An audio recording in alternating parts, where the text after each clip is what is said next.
Good evening. I'd like to call to order the regular town council meeting for Tuesday, March 8th, 2022. Please rise for a moment of silence.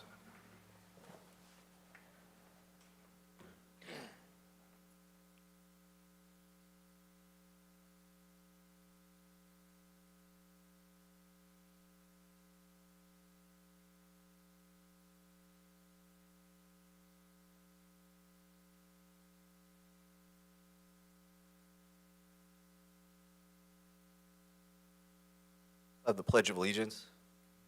I pledge allegiance to the flag of the United States of America and to the republic for which it stands, one nation, under God, indivisible, with liberty and justice for all. Madam Clerk, would you please call the roll? Allenson. Here. Carmody. Here. Fishbein. Here. Laffin. Here. Marone. Here. Tada. Here. Testa. Here. Zandri. Here. And Chairman Cervoni. Here. Can I get a motion on the consent agenda, please? Yes, Mr. Chairman, I move we approve or accept consent agenda items A through V. Moved, seconded by Councilor Fishbein. All those in favor signify by saying aye. Aye. Any opposed? Hearing none, the consent agenda passes. Item 4, there were no, excuse me a second. On the consent agenda, we have certain appointments. So first, public celebrations. If you are here, Colin Bernard, Michelle Bjorkman, Patricia Coppola, Stacy Crowell, Lorraine Devaney, Roz Gallagher, Barbara Cappy, Carolyn Massoni, Ruth Palmer, Kim Pisani, Raymond Ross, Lawrence Russo. If you want to come forward to be sworn. We also have 3 new members, Kurt Marjner, Becky Arthur, and Whitney Mooney. If you want to come forward and be sworn.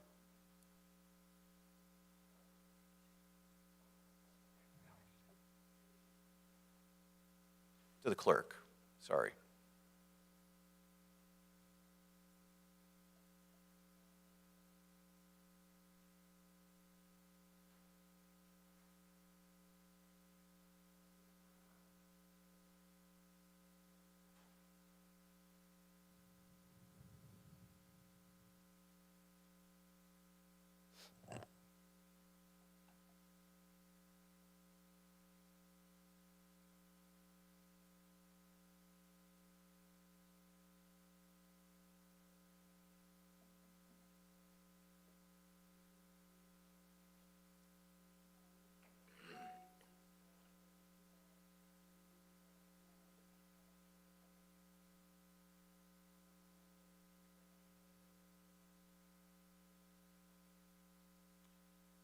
Thank you for your service.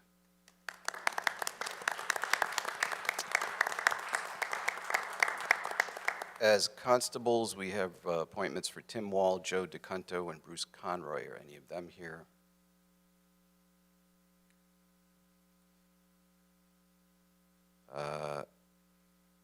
Leslie Williams was appointed as an alternate to the Historic Properties Commission.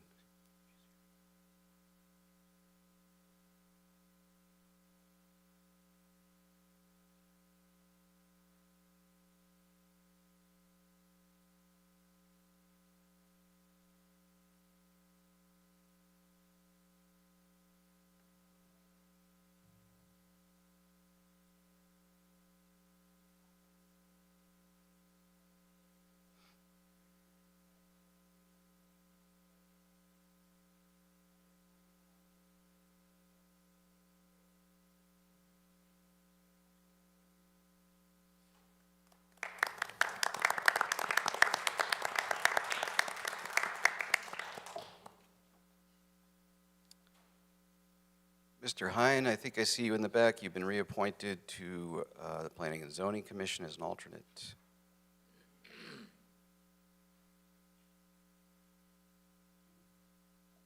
And I do not see Mr. Beaumont.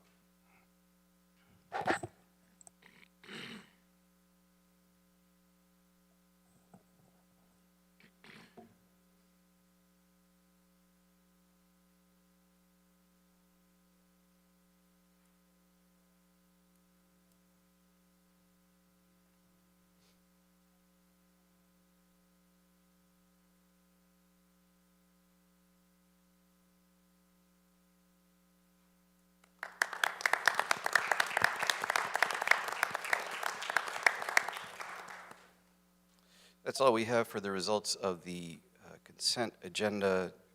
On to the public question and answer period. In the back.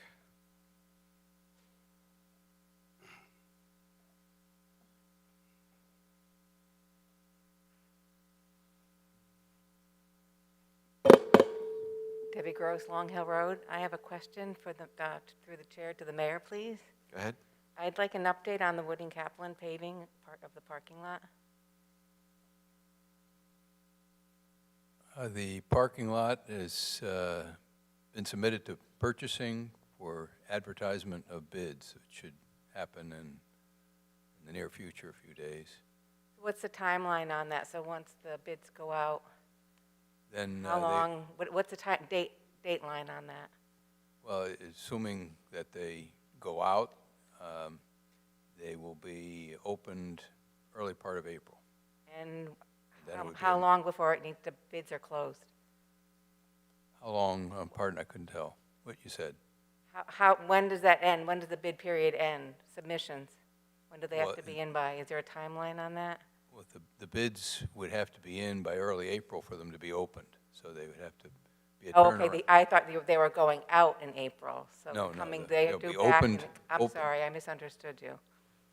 And as part of this process, are we thinking about having electric car charging stations and things like that, since this is an opportunity for paving that, and it obviously seems to be very much in demand right now? There is a capability on one side of the parking area along Wallace. There's an area to be able to put conduit, and that would all be outside the paved area, so an outside vendor would be able to install charging station there. Okay, great. If everything goes well and the bids come back in the beginning of April, when do you think we'll be able to see the actual paving of the parking lot? Well, it's a matter of awarding the bid, and obviously the bidder mobilizing whatever forces they need to mobilize. I would expect it to be a spring project that could be finished by, my guess would be at least July, August. Thank you. In the back.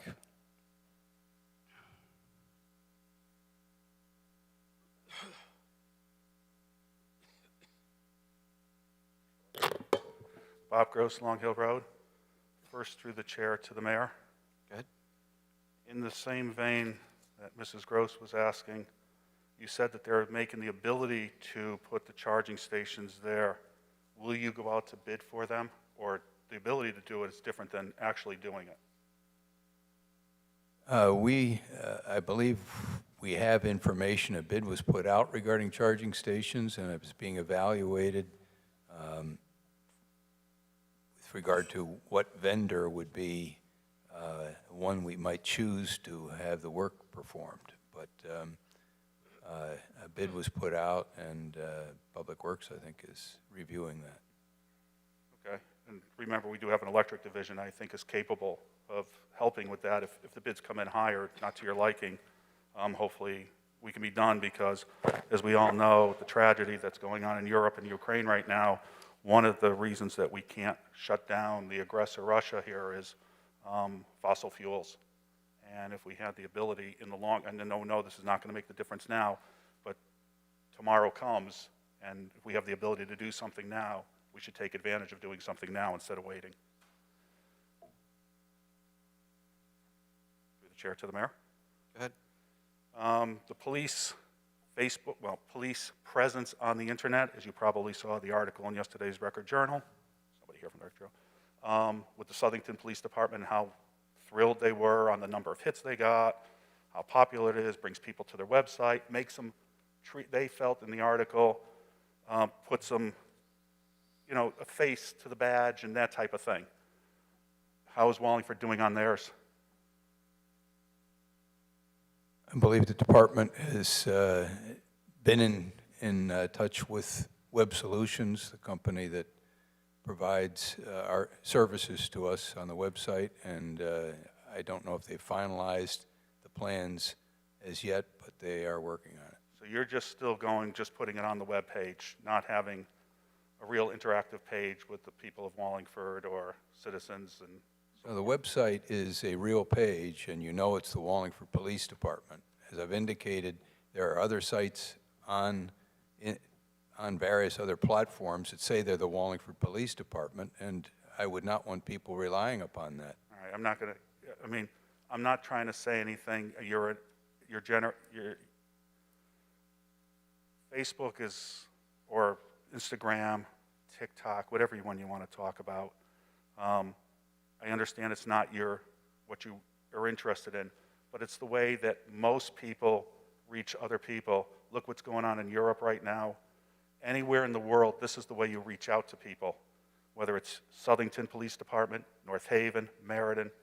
You're just, and I'm not, and I mean no disrespect here, but that is, your way of thinking on this is so not up to the times. You really need to talk, let people talk, not me.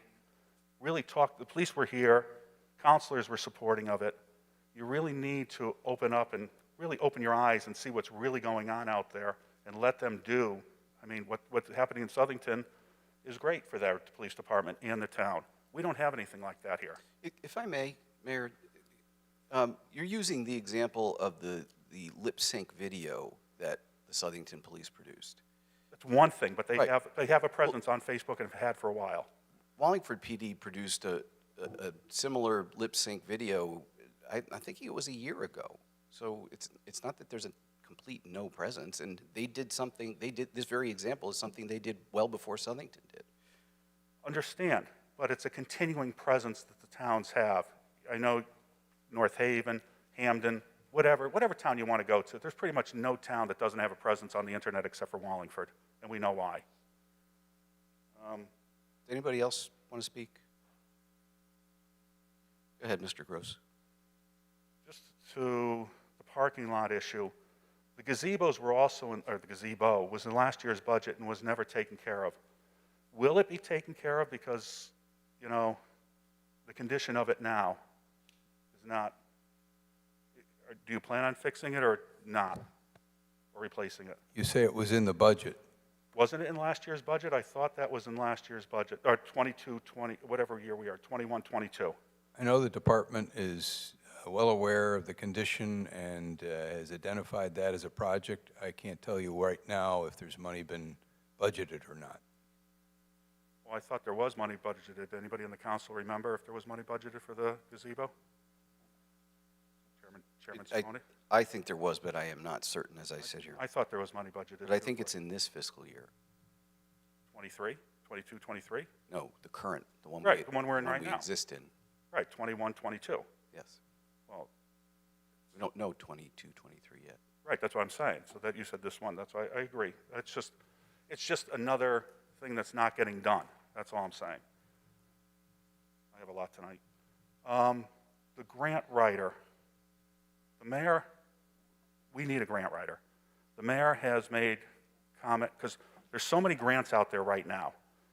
And the state's going to be putting more grants out there. As Representative Fishbein can probably tell you, there's a lot of money around. We don't have a grant writer. The mayor says we have somebody in that office, but not full-time. But he says that person's very qualified. So hopefully in this year's budget, and mayor's doing it now, that hopefully the mayor in this year's budget will, if he feels that person's very qualified, move that into a full-time grant writing position. Mayor? No? Yes? All budget matters are under review. You say that every year and we don't have a grant writer, but we're losing a lot of money on the table. A ton of money on the table. There's many grants all over the place that we don't do. Like, you're going to have the Economic Development Commission come tonight for a grant that's for the train station, no problem. But that grant's been available for years. This isn't the first year that grant's available. But have we ever gone for it before, Mr. Mayor? Have we ever tried to revitalize any other part of downtown? There's nothing wrong with the train station. I'm not saying that. I'm just saying, have we ever tried for that grant before? The specific grant, I have no idea. I know we have applied for and received a lot of other grants. Whether one has been available and we didn't apply for it over a period of time, I do not know. You've applied through grants that have been pushed to your desk through small city grants, through Economic Development Commission, but none coming out of our direct grant writing department saying, oh, look at this grant over here for $50,000, look at this grant here for $500,000. I've never seen any grants coming directly from the administration. These are all grants that are pushed to your desk for signatures. Pardon me, but all of the offices you're talking about are part of the administration. So I don't know what you mean by from the administration or not. A lot of the departments are involved in their own applications, like fire and police, even public health. So there's a lot of grant writing going on, and it occurs in a variety of offices. But not from your office. That's what I'm saying. There are grants that are available, that are there, that we just don't take advantage of. I know you're going to be talking about ARPA tonight. A couple things on ARPA. One is question to the council. There's been mention of the 501Cs receiving grant money from the ARPA money. Do you have a dollar amount of what you're estimating they will be looking for to make an intelligent decision on what you're going to do? Under item 8, you can ask. Well, okay, it's something, all right, but another question, on the ARPA money, this is from the Department of, Department of Treasury. They tell you, this is use other dedicated grants and programs first, whenever possible, and save ARPA funds for priorities not eligible for other federal and state assistance programs. And if you go on and read the whole thing, I won't read you the whole thing because it's on for pages. What they're saying is, if there's grants available, such as homeowner assistance and those types of grants, restaurant funding, they're saying those should be grabbed first, and the ARPA money should be used for, and they talk in here, infrastructure is a big thing for them. That it should be used for things that you cannot get grant money for.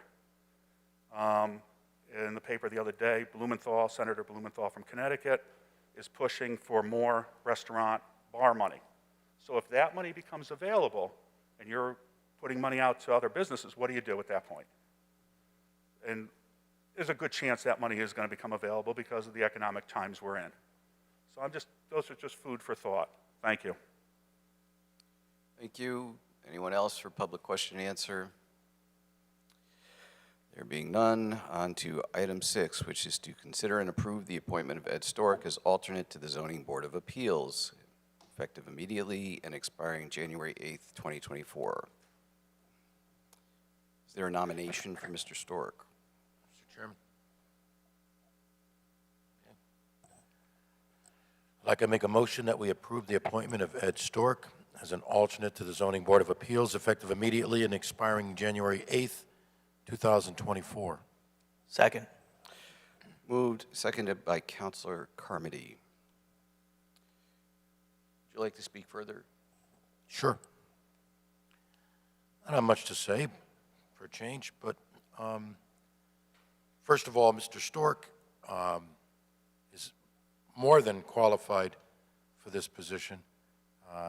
He's been a resident of Wallingford. He's been actively involved with our community for quite some time in a number of ways.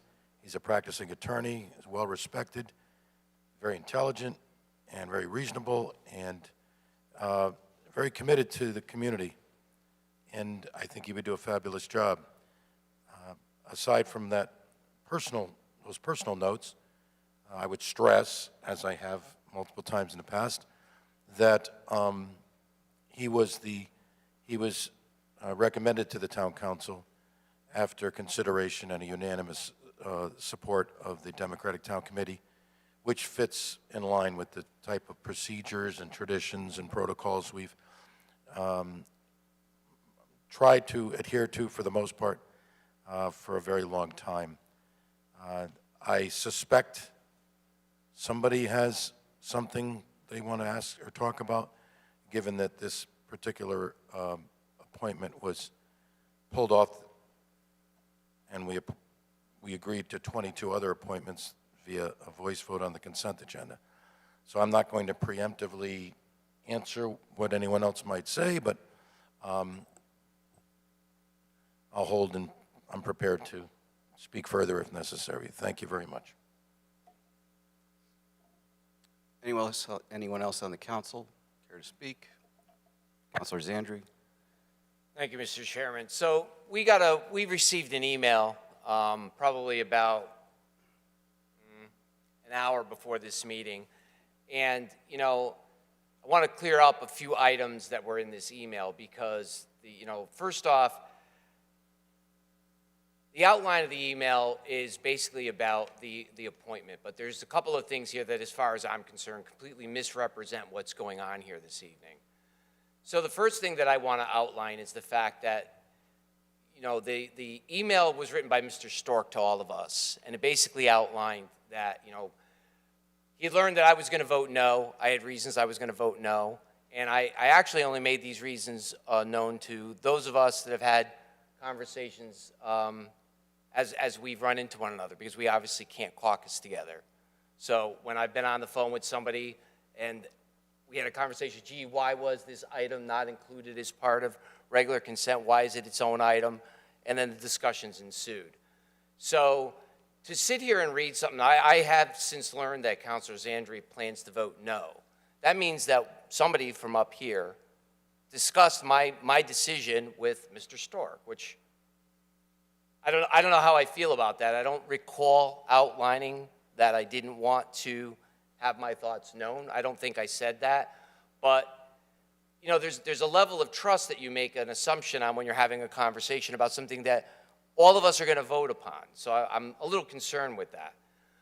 The other outline that I'm a little bit concerned about is the introduction of the idea that Mr. Stork and I have had only a combative relationship. That's not true.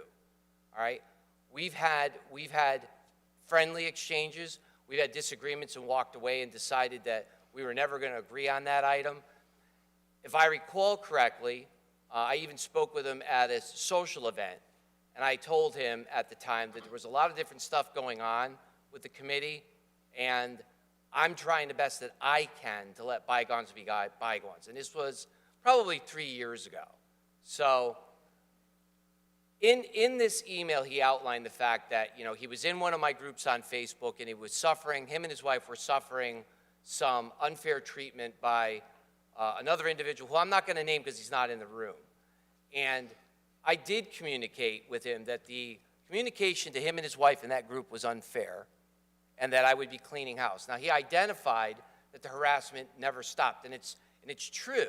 At the time, I had not been able to get back online fast enough to go through these other posts, confirm the fact that it was still going on, because I reached out to the member and asked them to stop doing it. At that time, he did leave the group. He did leave the political discussion group. But he said, unfortunately, the harassment never stopped, and I left the group. And I actually went after this member after Ed and his wife left, and I banned him from the group. So this person to this day can't get back into that group because of that treatment. So to sit here and represent that I don't do the right thing, I'm really upset about. It bothers me that we have this concern up here about people that can do the job but maybe don't have the best demeanor. And I guess maybe at any given time, that could be any one of us. Any one of us could get out of line, say the wrong thing, do the wrong thing, be in the wrong mindset and say something that probably wasn't the smartest thing to say. And we come back, we apologize, and we maybe pay the price for that down the line, or maybe we don't. But when the behavior is constant and ongoing, it maintains a person's demeanor overall. When these appointments come up, as far as I'm concerned, and I'm only speaking for me, it's my responsibility to look at everything. Everything. At some point, someone's going to come up that an individual doesn't personally like. And if they can't be objective at that time and discharge their duties, then I don't want to lend a yes vote to that, and I'm not going to. And if I'm the only one up here that says no, I'm good with that. I had a fallout with the DTC. It's not my first fallout with the DTC.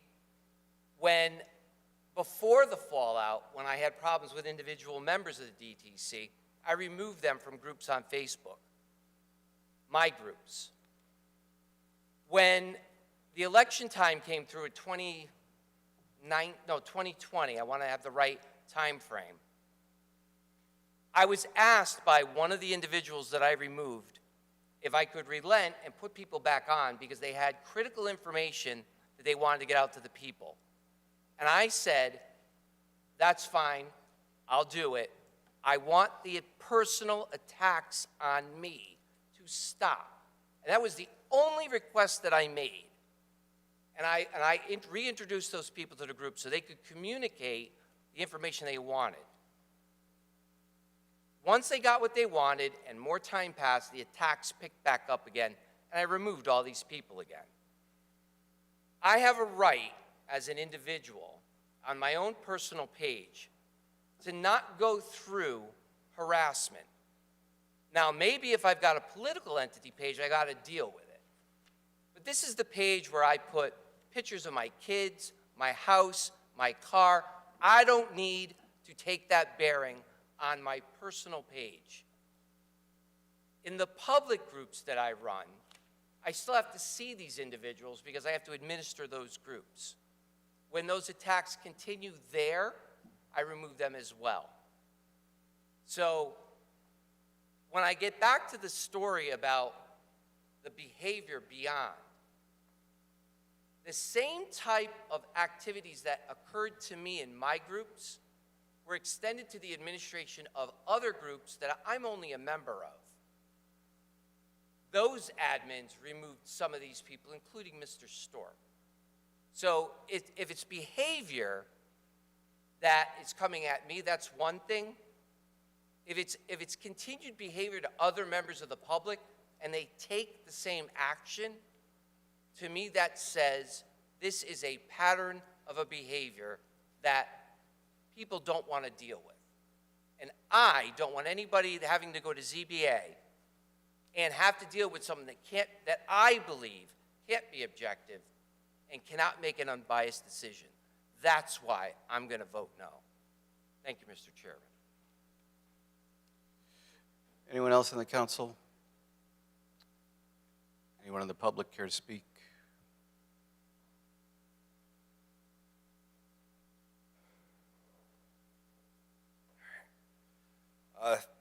Thank you, Chair and Town Council, for letting me speak here. Thank you, Mr.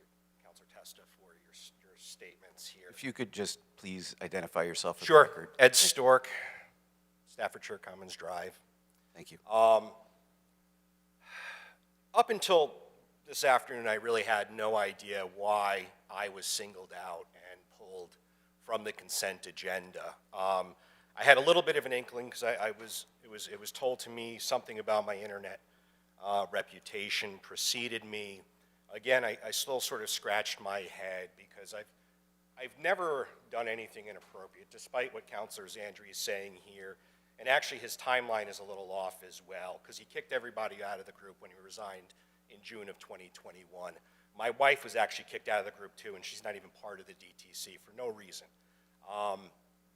But that's neither here nor there. I've never, in any group I've been in, been hurtful, inappropriate, in any ways even-keeled. Mr. Zandri is talking about the, I think, Wallingford Community Forum, which I wasn't even active on for quite some time, and all of a sudden I got kicked off of it. I have no idea why. The only interactions I had, I think there was one with the admin of that group who made some pretty inappropriate comments to some trans members of our community. And I called him out on it because he kicked those people out of the group when they fought back after some other members said some inappropriate things. That's it. All I've ever done online in any capacity is work to hold people accountable, especially our elected officials. And for Jason to sit here and say that I do not have the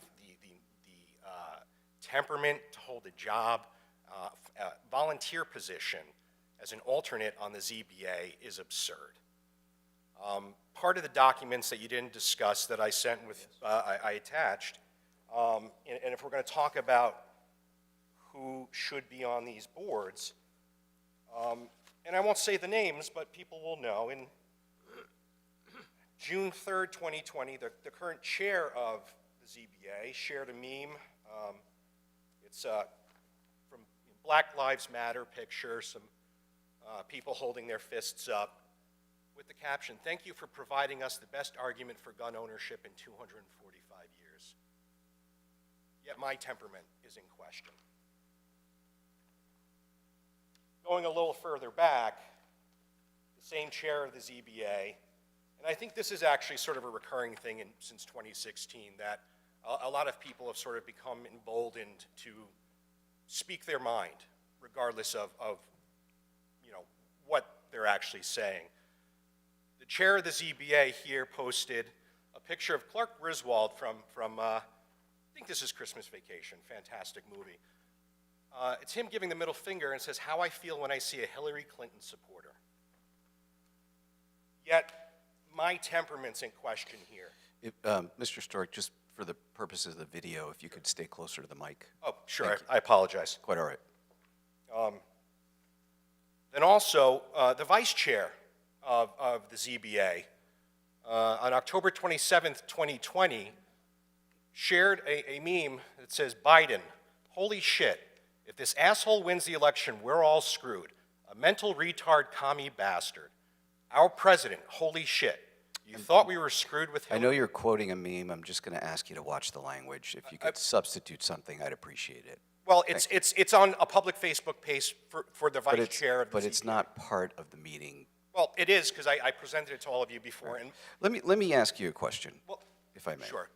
So, last December, we had a meeting. I actually wasn't here. I had the pleasure of watching it after. And there were two appointments that were removed from the consent agenda. One of them was Shelby Jackson, who now sits on our Housing Authority Board. And the other one was Mr. Makepeace, who was up for reappointment to a commission. Did you watch that meeting? I did after the fact, yes, I did. Okay. So I wasn't here, and there were allegations made about Mr. Makepeace's impassioned. Assaulting Riley O'Connell, yeah. Well, It's the legal definition of assault. That's what he did. well, he wasn't prosecuted for it, so I'm not sure the legal definition is relevant. But if you want to argue with me, you're welcome to. So, I thought about that meeting and wondered what I would have done being presented with the same circumstances. And I sat there, I thought to myself, nobody talked about Mr. Makepeace's history on the commission, what he brought to the commission in terms of skills. Somebody talked about an isolated day during a political campaign where he did something that was arguably impassioned, that was part of a political campaign. And that was the basis for his removal from consent, and the basis that I understood several counselors voted against him. I know several other counselors voted against because they were hoping that he would come back and speak for himself, but that was my understanding. So if you were sitting up here, given that circumstance, given Mr. Makepeace's, the allegations against him, nobody talked about his qualifications for the position, how would you have voted? I would have voted no. He approached somebody in a physical space, got in his face. Somebody was running for a position. This is far different than anything I've ever done. It's not the same thing. Because what I have done is posted things online trying to hold people accountable. Okay. I've done with respect. And if we're going to talk about, because this is making, attacks on my character. Because one, and as a fellow attorney, we have certain ethical obligations. If I were to post anything against anybody, you don't think there'll be some repercussion from them? Certainly if I would have posted something inappropriate that bordered on grievable to Counselor Fishbein, I have no doubt he would have ran to the grievance committee and filed something. So I'm very acutely aware of what I can and cannot do on the internet and on social media. In fact, the firm I work for now actually prides itself in its leveraging of social media as part of its business. and we have to make certain, agreements with the firm about how we're supposed to behave. The fact that people are going to sit here to try and tell me I don't have the temperament to hold an alternate, unpaid volunteer position on the ZBA when there's current members sharing stuff like this. Like, Joe Biden isn't stupid, he has dementia. People who vote for him are stupid. That's the vice chair of the ZBA. I've never, ever posted something like that or shared something like that. And it continues to be done by many, many people. So if we're going to sit here and start looking into people's behavior online, I'm all for it. Counselor Zandri, I think, had a great statement in the Record Journal about trying to bring more people in to these boards and commissions and putting them out there. That's wonderful. I think more people need to be involved. But then maybe we need to start screening their social media as well as part of the process. And I think it actually has to go further, because there's members sitting on a lot of these boards and commissions who have far worse temperament than I do. And I'm probably the most easygoing person ever, unless somebody does something patently wrong. And I will never lash out. I do not scream. I do not curse. I do not personally attack them. What I do is try to hold people accountable and ask them to explain their actions. Okay?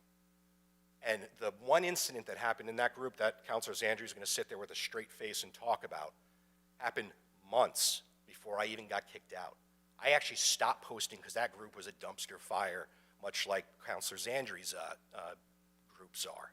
So it wasn't worth my time. So for people to sit here and question my temperament for this position is absurd and frankly offensive. Okay? And that's, I don't know what else more to say on this, but frankly, I'm more than qualified to hold this position. I don't post things like this online. I don't call for gun violence due to the BLM movement. I forgot the one other thing that I didn't share on this. The vice chair, BLM sticker, Biden loves minors. So again, how my temperament has anything to do with this position is absolutely absurd. Thank you. Thank you. Anyone else? Come on up. Name and address for the record, please.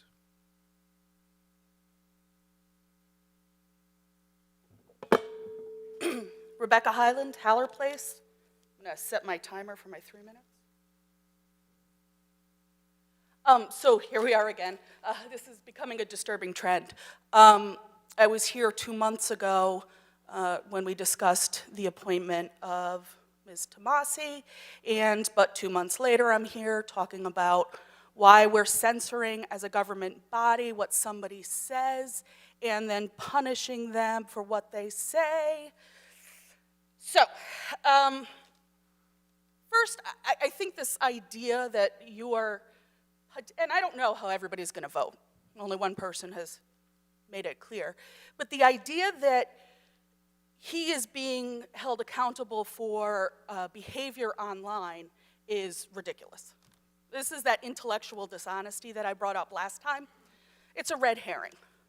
Because you have people sitting, as he just talked about, on your boards that actually post references and make light of pedophilia? Really? One of your colleagues posted a racist meme and was censured for it. If you voted for him in 2020 or 2021, then you were okay with that. So let's not play games. I know you don't think we're that stupid. Let's not play games. This is petty. This is peacocking. This is you doing something, if you do it, for the sake of doing it. I'm sorry, Mr. Fishbein, am I boring you? Our rules. Yes, you are. Oh, well, I think that's obvious. Our rules prevent counselors from having individual conversations with people and Through the people chairman. making personal Through the chairman, references. Mr. Fishbein, am I boring you? I think we've heard the response. I think that's indicative of, in fact, exactly what's going on here. That you're doing something because you can. Which, as I said last time, is indicative of a government body that is acting without any accountability whatsoever to the electorate. So first we're talking sham elections.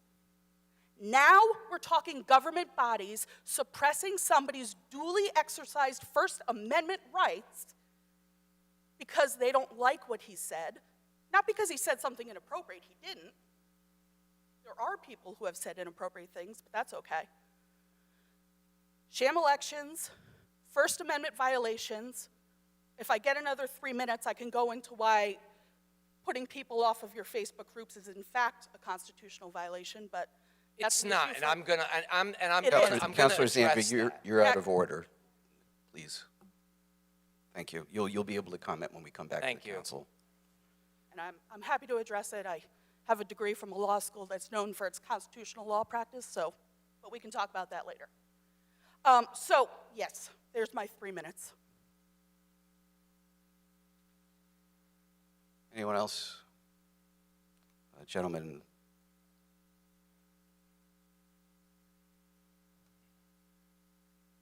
Everyone, Casey Kamari, South Main Street, longtime listener, first-time caller. Appreciate it. Just a couple of really quick things. The internet makes everything terrible. One. Two, Ed Stork is a fine guy. He's a unanimously appointed from the DTC. This would be the second nomination so disputed in so much time. Nobody has a right to be free from criticism. And I do hope the council, and councilors perhaps, stop using this time to settle petty internet grievances. And I thank you. anyone else? Come on up.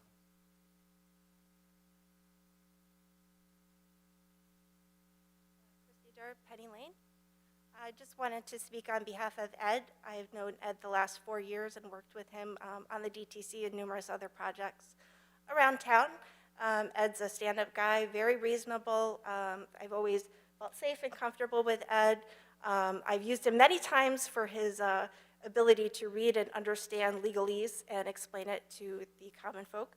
I think he would do a wonderful job on this board. My experience with him, he is, does hold people accountable. That is something he maintains in his personal and professional career. While holding people accountable, is open to learning, open to admitting he's wrong on things, and I think he would be a wonderful addition to the board. I think there would be nobody that should be uncomfortable meeting with him or going in front of him for a decision. Thank you. Thank you. Anyone else? Is that you, Mr. O'Connell?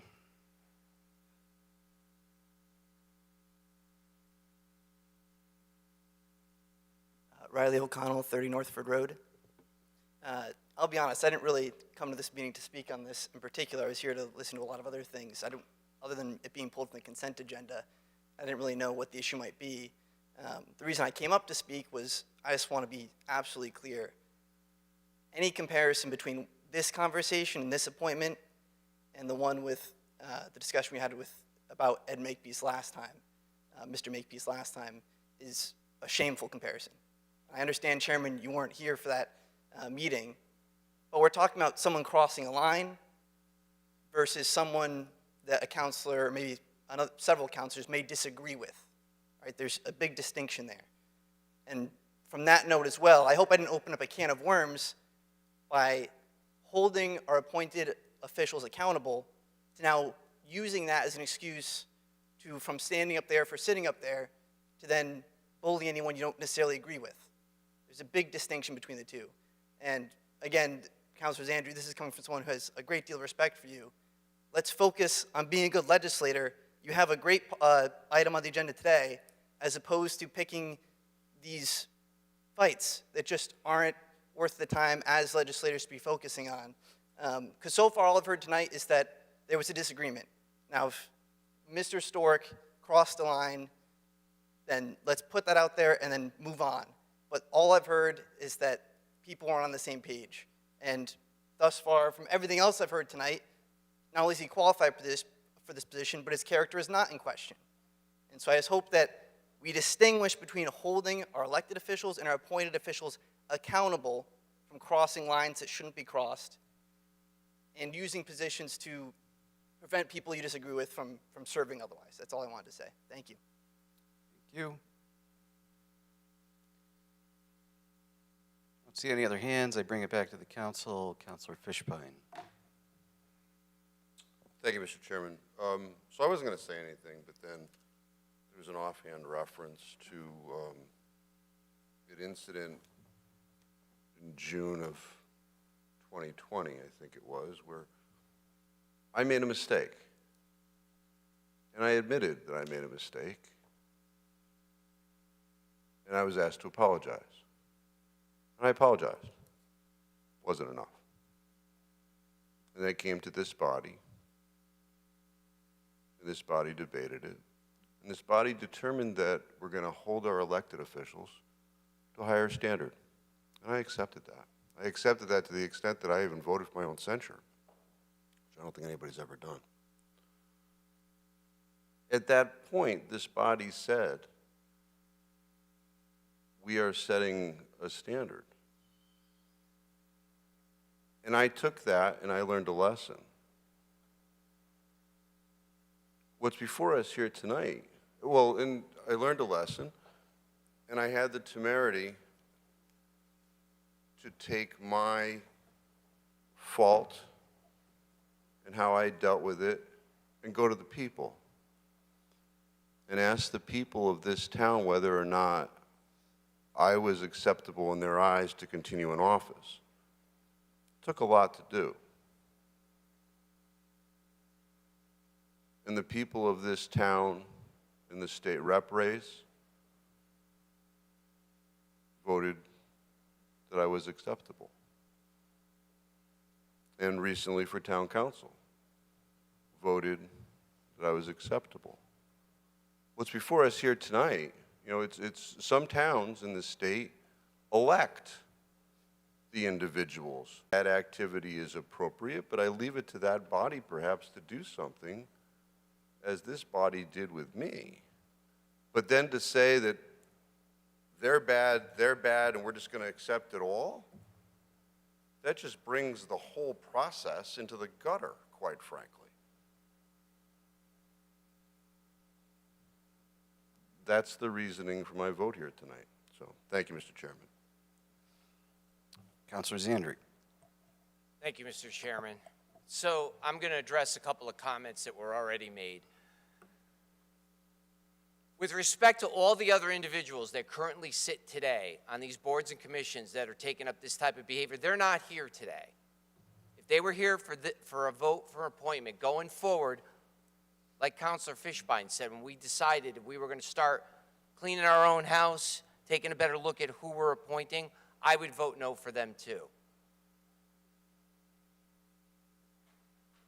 Mr. Stark called me smug, and he's laughing in the audience right now.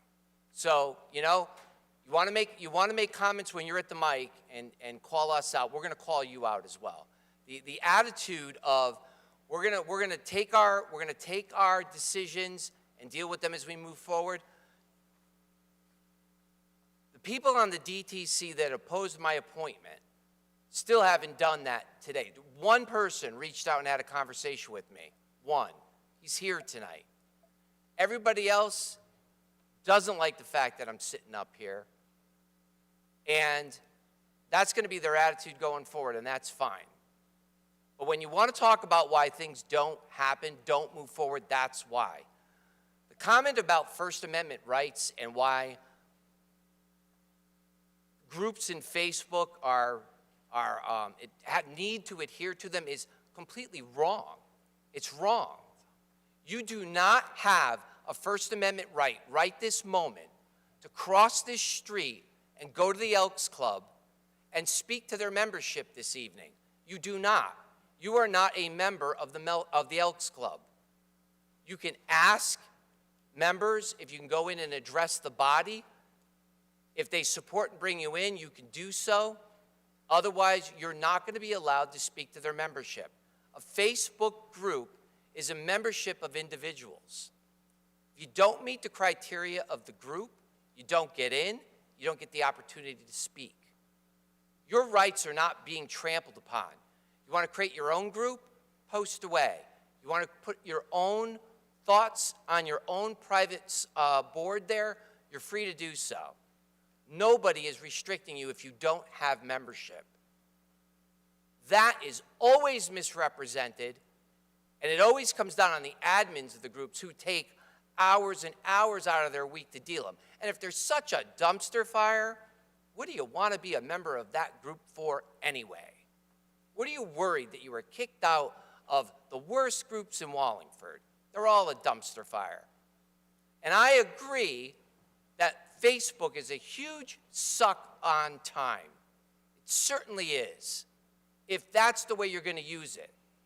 An automobile is a great means of transportation, and it's a dangerous weapon if you use it wrong.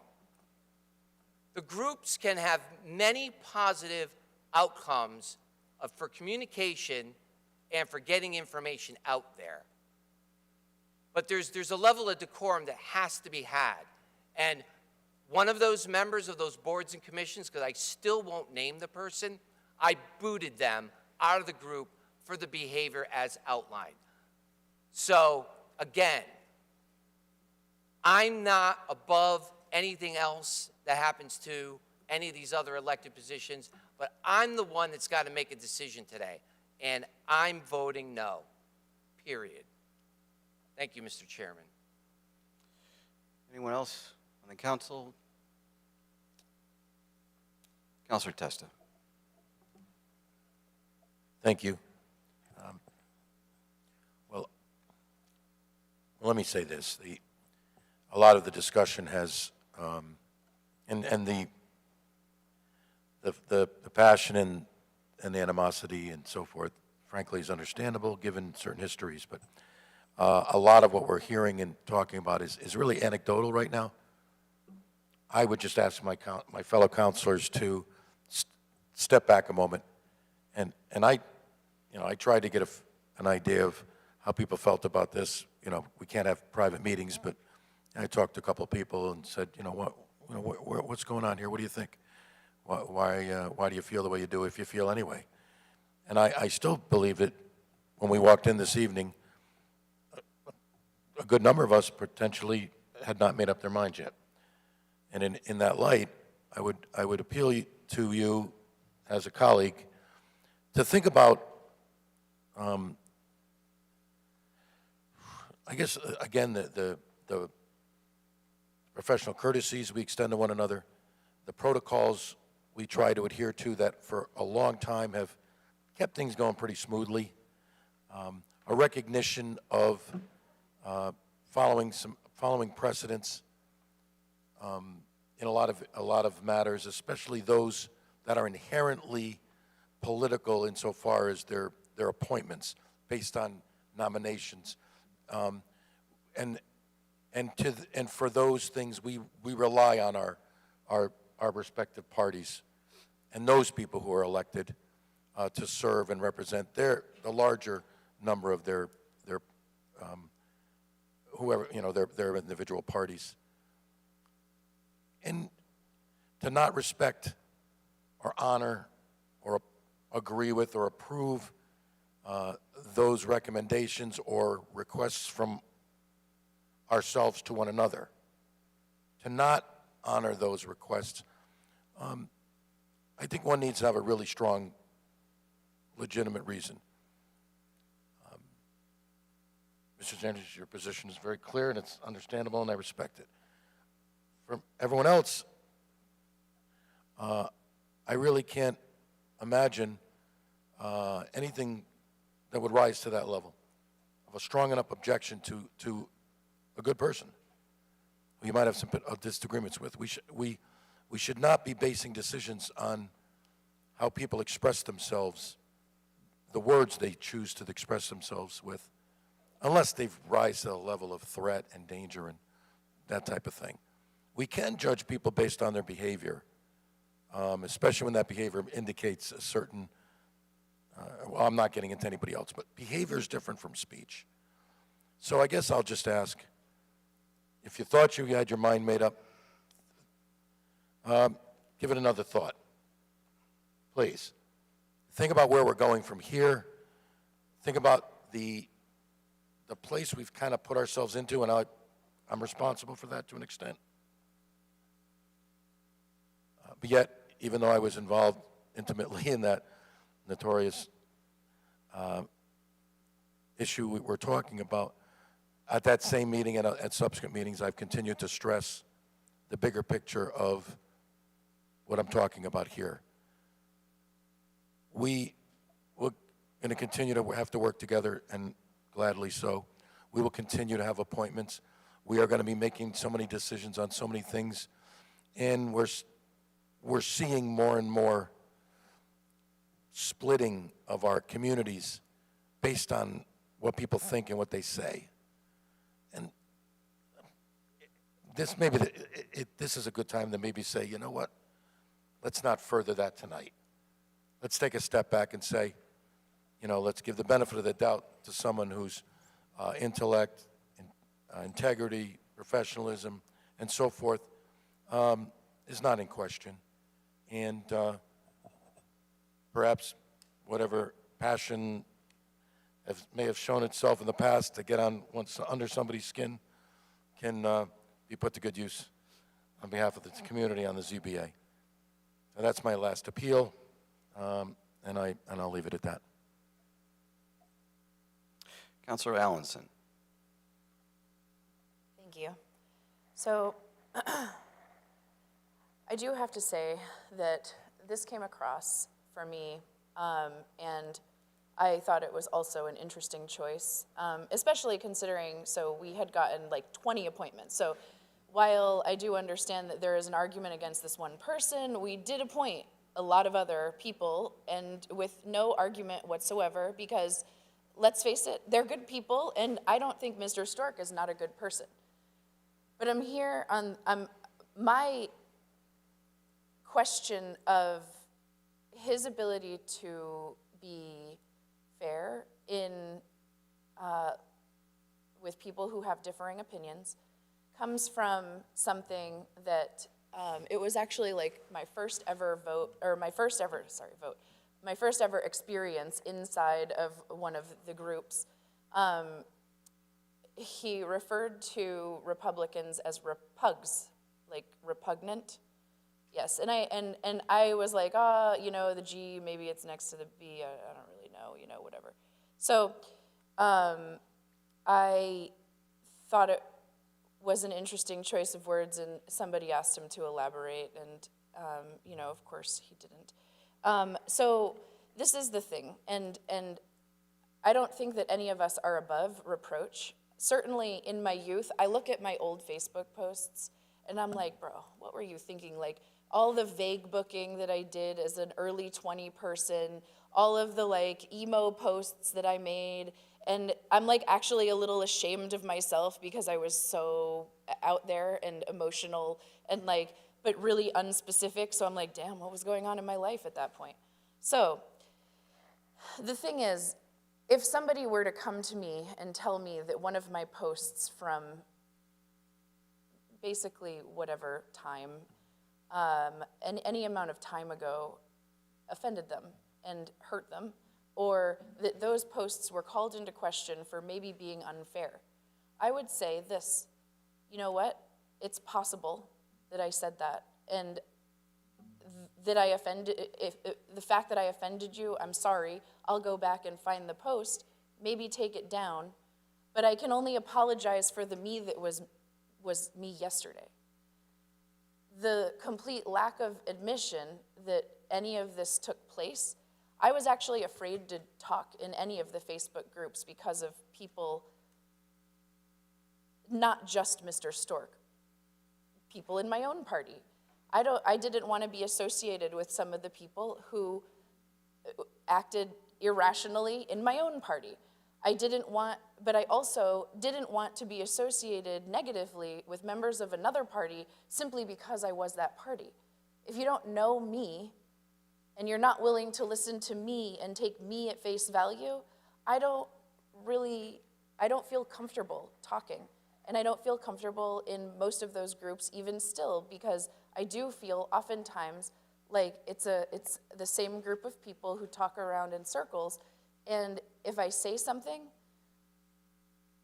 and I defend something, I'm just going to have to keep defending it because it's always going to be wrong. So I choose not to post in those places. I choose mostly not to post on my own Facebook. But the only thing I can say is there's a little bit of an accountability issue. And I totally understand, and I'm not saying that this is a complete lack of character or a complete,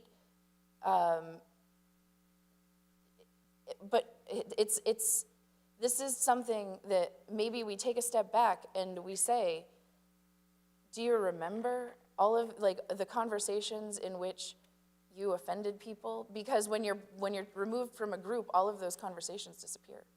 So if you don't have the ability to go back and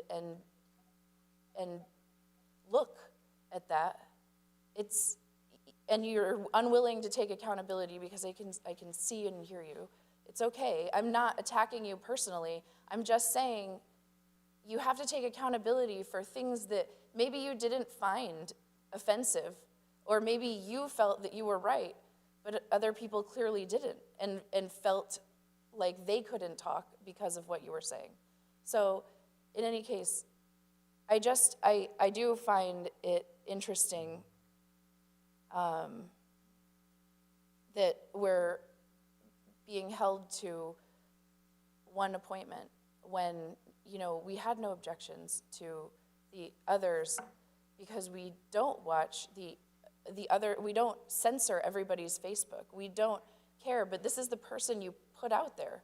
So when the person already has a reputation for behavior like this, this is the result. So, thank you. Seeing no other comments from the council, Madam Clerk, would you please call the roll? Allenson. No. Carmody. Yes. Fishbein. No. Laffin. No. Marone. Yes.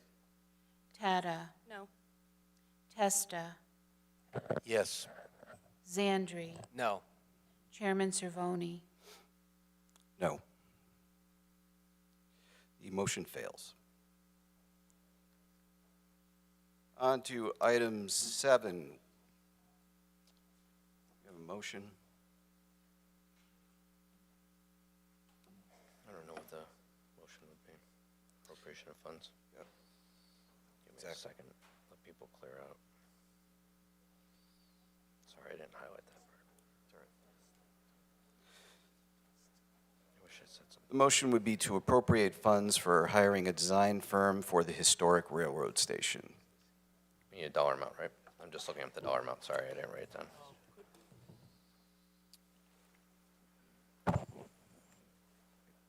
I don't think you do. Good evening. Good evening. If you could just remind us who you are for the record, please. Sure. Joe Mira, Chair of the Economic Development Commission. With me this evening is Tim Ryan from EDC and Rob Poltromitis from Public Works.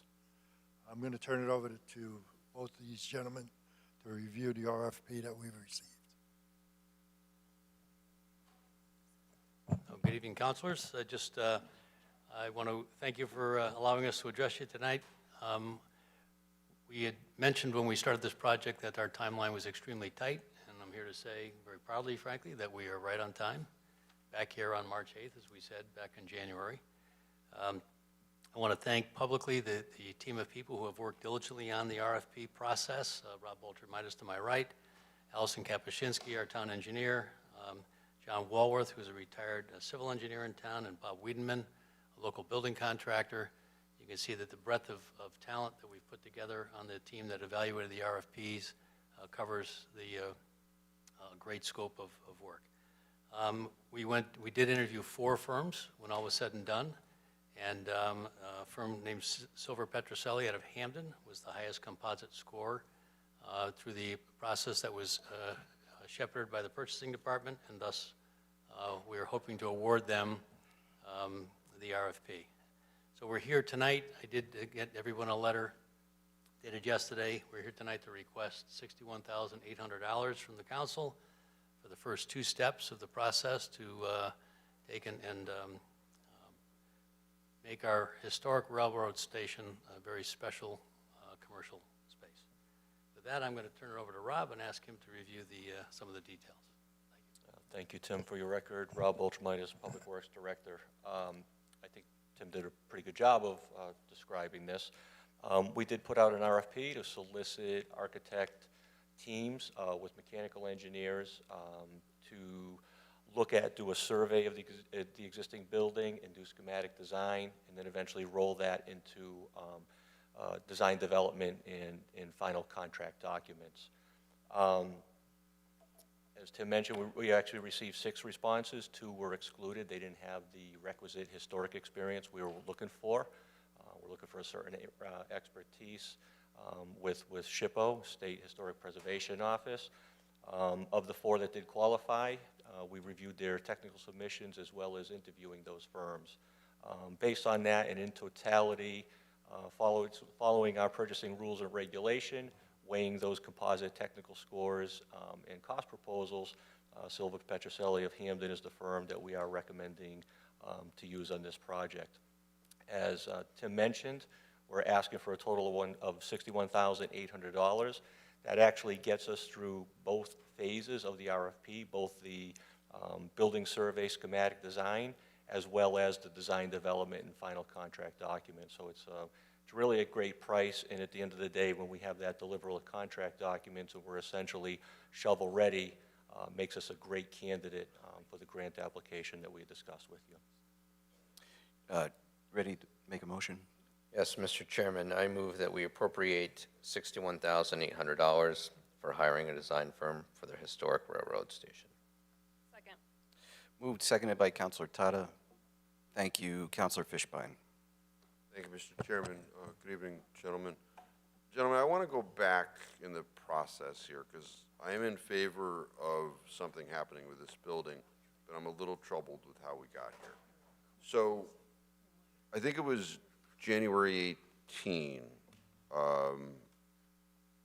there was a presentation made to us, and the representation was made that the train station is not up to code, it's got some issues. We want to cure that so that we can put it on the market for rental ideas. That's fair to say? That was what was presented to us at that time.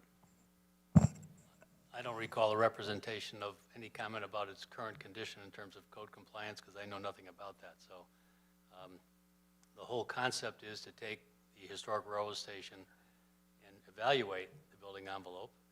This project does include the green, the sidewalks that go alongside the green, all the way out to the gazebo. The gazebo was mentioned earlier this evening. One of the reasons the gazebo was not actively pursued in terms of its repair in the last budget is because... Mr. Ryan, the mic needs to be closer to you. Thank you. Is because the gazebo is part of this project, so we're hoping to capture that in this project. But I don't remember Councilor Fishbein saying anything about the code compliance in the present railroad station because I'm not qualified to say that. Well, I will tell you that was what I heard that night. And I expressly talked about you really couldn't determine what could go in there until you knew what else was going to happen down there. And I think I gave the example of the restaurant that might need a bakery or something like that. You know, how would you know that a bakery would work in the railroad station unless somebody else was going to open a restaurant and they wanted a bakery and you're putting all that stuff together, okay? That is what I left that meeting with an understanding of, that in its present condition that we can't just put this out for ideas. We approved something, and then there was publication in the newspaper. We publish in the newspaper so that people can find out what they can bid on, I would guess. It's a notice issue. The ad in the newspaper said, design and contract administration for the reuse of the Wallingford's historic railroad station. I see a disconnect. I don't know how someone who necessarily does this kind of work would know from that ad that to even inquire. And I have to question what contract administration was being contemplated when we're soliciting. From there, we have a process. A bid document is created that we never saw. Somebody determined the criteria. And then who reviewed those bid documents for compliance? The purchasing agent for the town of Wallingford, Solely? his department collectively, yeah. Okay. Well, a lot of times, you know, we learn things from the newspaper that we have no idea about. There was an article in the newspaper today. It says that the bids were evaluated by a group of department heads and residents. Who are they talking about? The two residents are, as I mentioned earlier, John Walworth, retired civil engineer, is a resident of Wallingford, and Bob Wiedenman, who's a resident of Wallingford and is a home building contractor. So they're both in the, I know both of those individuals. How is it determined that those individuals are going to be part of this decision-making process? Who determined that? We didn't. We didn't create a committee of unelected individuals to review these applications. So how does that happen?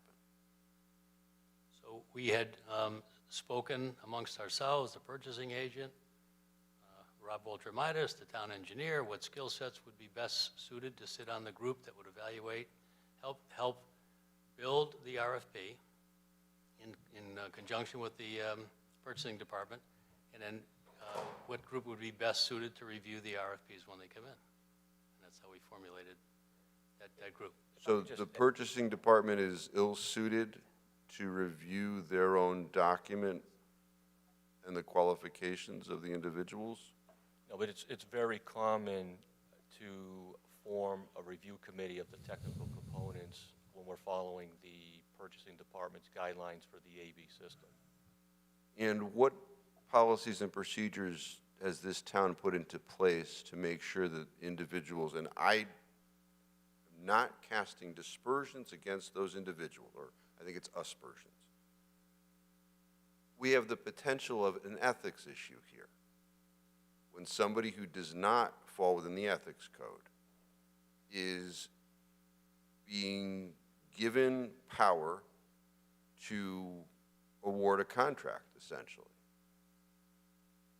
How do I protect through that? I see the mayor's. I think you've jumped to awarding the contract. That committee doesn't award the contract. It would be the Economic Development Commission in conjunction with Rob.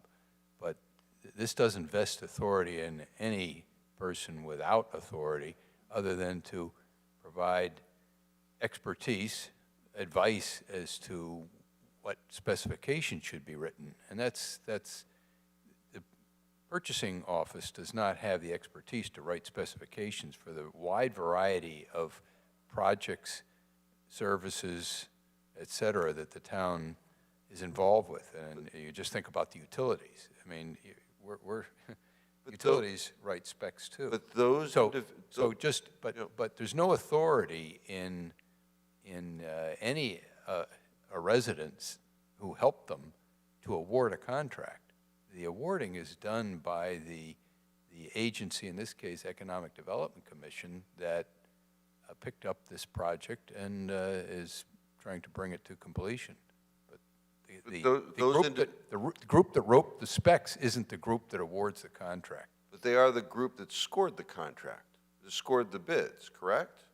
And they are the group that the bids, based upon their evaluation of the bids, the scores go to EDC, who then looks at the scores and then makes a determination or a recommendation. So in effect, they are doing it.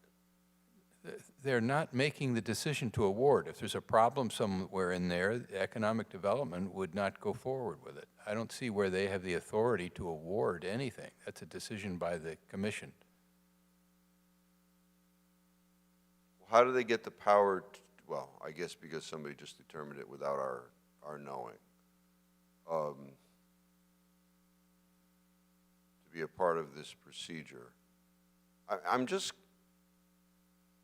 concerned. I mean, I know those two particular individuals, but, you know, we have the potential of something like this happening, and somebody has a, you know, some sort of side deal, some sort of a financial arrangement, some sort of other work that they're doing with this individual that guides the scoring, and they don't fall within the ethics code. So, If I may, Councilor Fishbein, you know, I was one of the, you know, panel members of that evaluation team, and I think the way that the final rankings came out mirrored my individual rankings to the T. understood, but when we create this ad hoc process without authority from this body for this, then it becomes acceptable for everything else. And before you know it, things have run amok. The $61,000, because it was my understanding we were just bringing this thing up to code, what are we spending? I mean, it's basically, it's 122,000 because 61 plus 61, right? 61 is No, the it's first half. 61 total. So if I may, Yep. the building survey and schematic phase is 24,800. The bulk of the work, the design, development, and final design is 37,000 for a total of 61,800. We don't know what's ultimately going in there. Each of these consultants had to take a leap of faith. Really, all we told them you know, occupancy code is most likely to be assembly, which covers a lot of things. I mean, we do not know what the end tenant is here, and I think that's where you might have been going when you're asking about the construction administration. What are they administrating? They'll be administrating right up until you know, a decision is made on occupancy of the building. So, you know, this 61,800 may not get spent for some time until we know what that end user is. So we have drawings, well, we're going to have drawings. And the drawings are internal specs or external specs? Not sure what you mean by internal, external. Well, there's internal. Well, it's going to depend on the building survey, what's needed on the outside in terms of repair or code requirements. So you mean building internal and external? I think it's going to be a combination. Yeah, I'm just trying to figure out what we're paying for it, because somebody may come in and say, this doesn't work for me because of what you guys have already done. So I'm just trying to figure out, I mean, is it 61,000 to bring this thing up to code? Or are we going past because now we're dealing with the outside and making it beautiful? And I understand there's a need to do that, but somebody who comes in. If I could address the code issue. Yeah. Simply because I wasn't part of the presentation team back here 2 months ago. I was actually in the audience. And I know you said you had recollection of code. I mean, it's an old building, but it went through a major renovation in the 90s. To get certificates of occupancy, it would have been up to code at that time. That's not to say that codes haven't changed and this building needs to be brought up to code again. You know, as soon as you start to touch something, you now need to comply with code. So I don't want to say that the building is not to code. It was to code at the time that C of Os were issued, but that's an aside. So it sort of begs the question, I don't want to belabor this. Why aren't we just doing an RFP to rent this thing? Why are we doing this at this stage? Because we could have somebody come in and say, you know, I'll rent it if you guys work together and, you know, and do this and do that and do that. Why are we talking about build to suit and all that stuff? I think that's essentially what we're doing, because what we really want to do is get this building to a point where the interior is essentially dismantled to the point then interest starts to spur with possible end users and then complete it as a fit out to rent it. I think that's exactly what we're doing. So people that come to the town can't envision, there's not a wall there, there's a wall over there, and I mean, Tim, you deal with commercial people all the time that are doing that. We did that with the whole police station, right? 3M has walls in there, and we said, we're gonna do something different, we're gonna take down walls, we're gonna put it in a shooting range and all this stuff. But in this case, we have an opportunity to use the Connecticut Communities Challenge grant from DECD and be reimbursed up to 50% of what we actually expend to get to this point. And I think that's why we're here. That's the answer to the question. We are on a timeline to apply for the grant. All right. Thank you, Mr. Chairman. Counselor Testa, I have you next.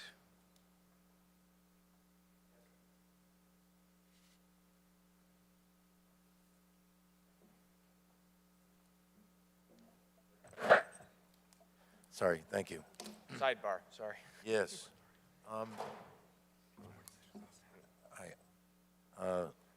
Like my colleague, I'm a little confused by a few things here. One thing that popped right out at me, you said the gazebo is part of this project now. When did that happen?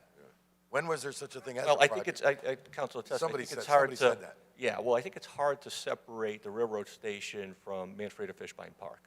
And, you know, when we have the opportunity to make improvements to the building, you know, we asked in our RFP that those consultant teams also look at, you know, the potential modifications to Manfreda Fishbein Park, for, quite frankly, to make it more of a community center. You know, make it more inviting, more usable for things we do. So one of those ideas, and this is just an idea, it's not to say we're going to do it, but is a gazebo that is not just a gazebo, but a bandstand as well.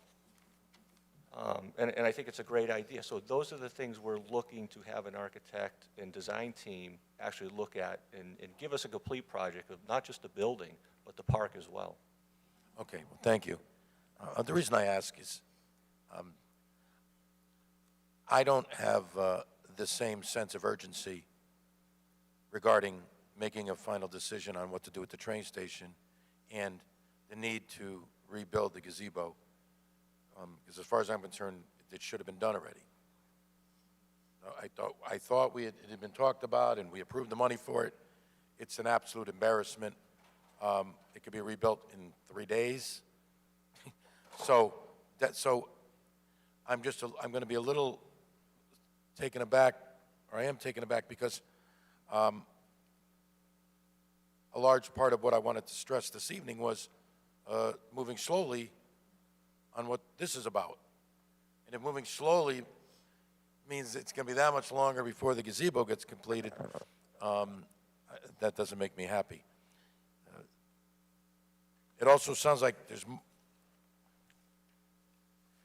my understanding, I think, similar to my colleague, Councilor Fishbein's, was that we were going to have an engineer tell us, give us an overview of the current state of affairs and give us a sort of a nice what-ifs. Here's all the what-ifs. So, and then we could talk about what we might want to do. Yeah, so if I may. Yes. You know, and I'm glad we had the foresight, I'm sure it was after those discussions, to break up this RFP into the phases that we did.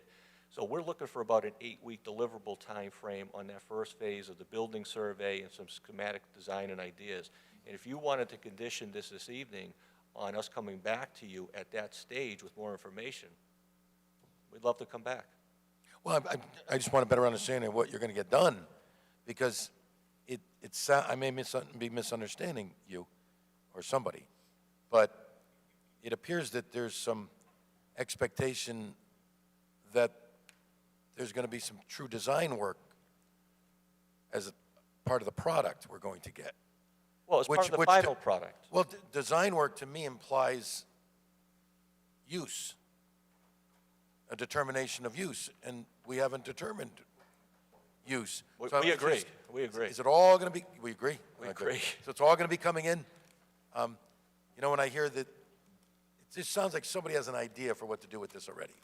And and then that's gonna be presented to us. Well, And as opposed to us having the opportunity to consider any and all possibilities. And the reason I wanted to see us take it slow on this is because, well, first of all, we do everything slowly. So when it's something that's important, we might as well be deliberate. And we don't want to forget about a primary concern, and that is nothing gets done until there's a proper decision made for adult education. Okay? And as I was been thinking about that, I don't know what the true time frame. Well, let me just ask. Let's say this is completed, and somewhere along the way, a proposal is made to us through another means, another RFP, and it's decided that we're going to do something. And what would you guess is a rough time frame for something like that to happen? Excuse me, before we answer the total question, you threw a statement out there, I just want clarification. Yeah. There is no private agenda, there has never been a comment from anybody involved in this project that we want a hockey game in that place, or we want a skating rink. There is nothing of that sort going on. I just want to make that clear. All right. We're on an exploratory journey with that building. Okay. So to answer your question around the timeline, year and a half to 2 years, I would suspect. Okay, and that seems reasonable. And the reason I ask that is I'm thinking to myself, what's the time frame so far on the police station? Mr. Mayor, can you refresh us on what would be the anticipated time when the police transition would be completed? I believe the architect is supposed to be finishing their activities let's call it the summer of '23. So once decisions are made about what will be bid at that point, then it's going to be going out to bid. So I would, it could be no construction until perhaps '24. It depends. We're talking about upon another year before you probably have all the specs figured out? Well, it depends upon when the architect has completed. Mm-hmm. Okay. So I think that was expected to be approximately a year. So that would put that at the end of this year, 22. So if it goes out to bid, right, if it would go out to bid, then I would expect it would be no earlier than spring of 23. And you go through that process, and then construction maybe by the fall of 23. I'm not sure. But 3 years or so is an aggressive estimate. How long it would take to actually construct is another question. My thought is, when might we have the building available to us to make decisions about, which of course we should be talking about soon. And the reason I bring that up is this may be a ridiculous idea. Mr. Chairman. But we have that building, a fantastic building that I have so many ideas for as a central community center type, potentially, type building for the center of Wallingford. Could be any number of things, one of which could be a home for the adult education program. Now, if that turns out to be not feasible, that's okay. It should be part of a large discussion, not just about one thing, one parking lot, one building, one this. Can we get a plan? Can we start talking about a big plan about what, and consecutively, what can be done? So I just want to be thinking about that. And if that's a possibility, maybe we don't move so quickly with the train station. I'm not saying let's wait 3 years for the train station. My point is, while we're talking about that, let's see what we're going to do with the adult ed. And let's start talking about what we might be able to do with the police station as part of an overall big plan. And maybe by doing that, we let the Board of Ed know, you know what, you may only need to find a rent for a year. Maybe it's a year. Maybe it's a year and a half. And everybody knows they're not looking for a 5-year, 10-year plan. Maybe it's somewhere to go that works well in the area for a year. Because by the time this goes, they have to move. Then a year to 2 years, then maybe we can move them into something some wonderful development we've come up with for the police station, or not. That's why I'm asking about timeframes. And I don't want to think that, you know, I'm going to wake up in 3 months and there's going to be a proposal for a brewery in front of me for the train station. And I'm going to be like, hey, how did this happen? When did this happen? So that's all I'm getting So, at. Councilor Testa, I think, you know, at the end of the day, the train station could be any of the things you just mentioned. But let me remind the council, and you guys know this, I mean, anything that comes up as a potential tenant there, you have to approve the leases. I mean, you're going to know about it before something is inked and there's actually design and construction for a tenant going in there. Well, I want to make sure we're involved in the discussions about the what-ifs beforehand. We say this a lot, you know. What are all the possible uses, which I was kind of hoping this engineer is going to tell us.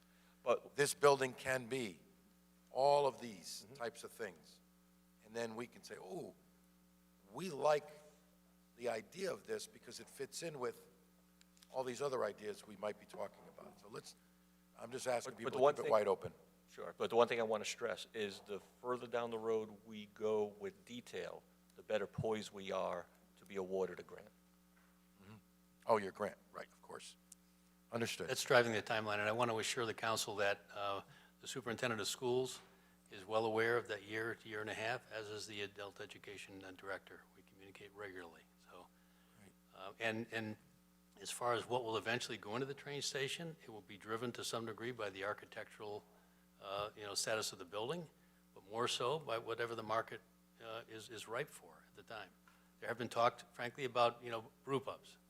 Well, brew pubs right now are not on the incline. It's considered a mature business already. That may not be the best fit for the train station, but it may be.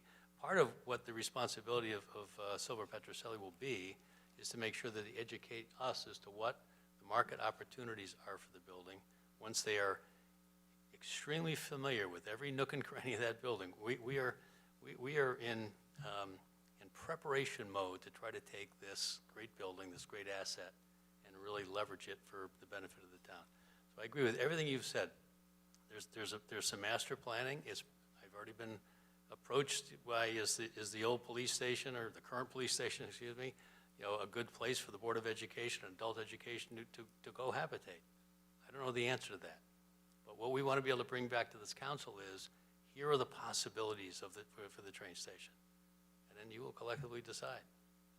That's great. Thank you very much. Thank you, Mr. Chairman. Mayor. Just quickly, you're on the, as chair, you're on the building committee. For the police Are station. there any different time frame than what I thought we were moving a little more quickly than you had projected. So Mr. Baltramitis is on the committee as well. And you I am, and I think the guesstimate right now would be mid-23 to very early 24 for a completion in a move-in. For a completion in move-in and occupancy. I should be less optimistic then. Councilor Tata. Thank you, Mr. Chairman. Good evening, gentlemen.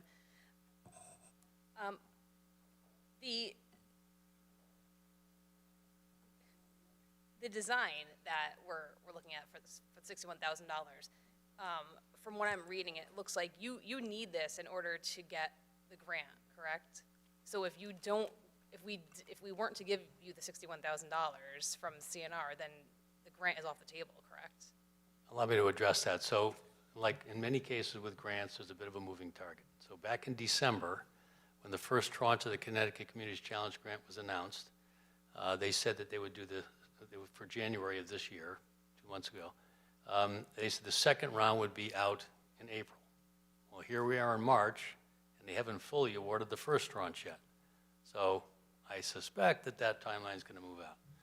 Now, what we've also learned is that the first piece of this, step one, the building survey and schematic design phase for 24-8, that gets us to a point where we can submit for the grant. However, in the first round, the applications there were so many applications that just having schematic design ready put some applicants at a disadvantage. So what we're saying is, let's go further. Let's go further and be better prepared. It appears as if DECD, I'm not saying it's deliberate, but the circumstance is such that that application process is not going to take place, who knows? Could be the summer, could be the end of the summer. Frankly, I hope it's the end of the summer, because it'll get us to the point where we can be even better prepared and completely shovel-ready, all right, having come back and forth with conversation with the council. And that would position us with, frankly, the best application opportunity. So, but either way, if in a couple of weeks, all of a sudden they announce that the second tranche is going to be, come out within the next 5 to 6 weeks, we need to at least have phase 1 ready. Sure, thank you for explaining that.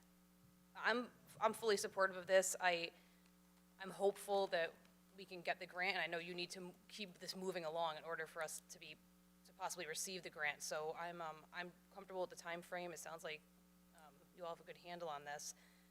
Even if we were to not get the grant, which obviously we all hope we do, I still think this is a good use of the cap and non money for the $62,000, because I think we all want to see something happen with the train, or at least I want to see something happen with that train station either way. So I think it's a good use of the cap and non money, but hopefully we do get the grant. The only question I have, and this may not apply to this program, but while I have Mr. Beltramitis here, is there been any discussion with this project or at all about underground electric utilities in that area, or could that be part of this project? I'm going to say probably not, because we're really undergrounded along Manfreda Fishbein Park on that section of Hall Avenue and Quinnipiac Street. So I don't see that. Were you talking further up and down Route 5? Because we've had conversations about those before. I'm kind of thinking the whole train station gazebo area. I just think aesthetically, if we're doing some improvements in that area, it would look nicer than all the poles and wires. I think we'd quickly get out of what the intent of this DECD grant is, which is community challenges, and what really fits in there is renovations of historic buildings. Okay, understood. Thank you. Thank you, Mr. Chairman. Thank you, Councilor Laffin. Thank you, gentlemen. Good evening. What I was going to ask has kind of already been answered, but so this gets us closer to the inevitable vanilla shelling, right, of the building. Whether we rent it or we use it, we've got to get it back to a basic vanilla shell. Even if we had a tenant, I guess, come in, it would be negotiated as part of the agreement that they would demo and do the work, but that would be relative to us providing it prepped and ready. Well, it's actually, it might even be more likely that we end up doing, when I say we, through a contractor, but that we end up doing the demolition, clearing, if you will, inside, any structural modifications we need to do, spending whatever portion between, so we'll be somewhere between that $24,800 of schematic and the $61,800 of final design and construction administration. That's why that's in there, because the architect is still involved. And we may stop short of that until we know the tenant occupancy and then are doing the fit out. So there could be a time period where it is if you use the term shell, that'd be accurate. Okay, all right, thank you. Just remind the council that the $61,800, if we were to get the grant, it's a 50% match, and that $61,800 would be counted as part of our match. Thank you, Councilor Tata. Thank you. I forgot one thing. Would it be possible to send us the RFP? I think that might help some of us just to understand more what exactly you were looking for. Is that something we could just get emailed to us maybe? Yeah, absolutely. I'm sure there's a link to it. I'll make sure that, or a PDF. Sure, sort of that would just be helpful, through the council office. Great, thank you. Thank you, Mr. Chairman. Thank you. Questions from the public? Mr. Gross.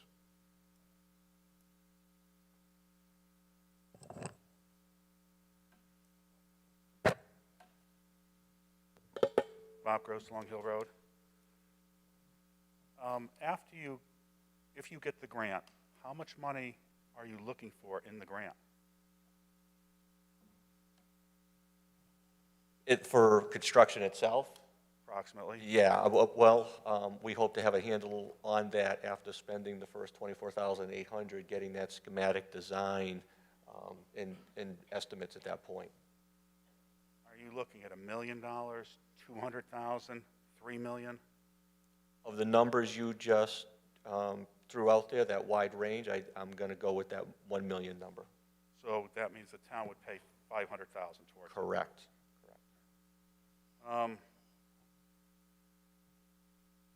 Can the ARPA money be used for this?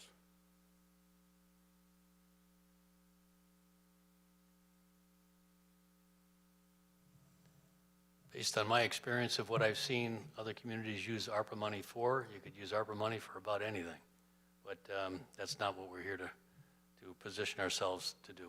We want to go for the grant money. We think we have a very good opportunity to get the grant money because we check off a lot of boxes in terms of historic preservation, transit-oriented development, and town center reinvigoration. So Nobody's saying you're not. I just wanted the council to be aware that that money, there is ARPA money, that we don't have to, if it's $1 million project, 500,000 of it doesn't really have to come from the town or the citizens. It can be taken from the ARPA money. Just another use of it that can be used. On this, you were talking about the gazebo got brought up in this project. Are you just doing the train station? Or are you going to revitalize the parking lot and the green all at the same time for this project? So as I explained, we've asked the consultant teams in conjunction with the building to look at the functionality of Manfreda Fishbein Park as well. I think as we all know, as a separate project, the town will be undertaking the reconstruction of, I call it the railroad station parking lot, but it's more affectionately known as the Brothers parking lot. But that will be done this year. So it'll be in the grant request? The parking lot is not. The park is. But if the gazebo's not in the grant, if it's going into the grant, why aren't you waiting for the parking lot and get another, well, wait a second here. This to the mayor then. Has the town received money for the parking lot? Are you using any state funds to do the parking lot?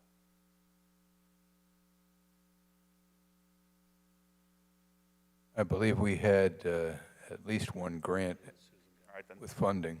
Then that means it's off the table. You can't piggyback grants in the state.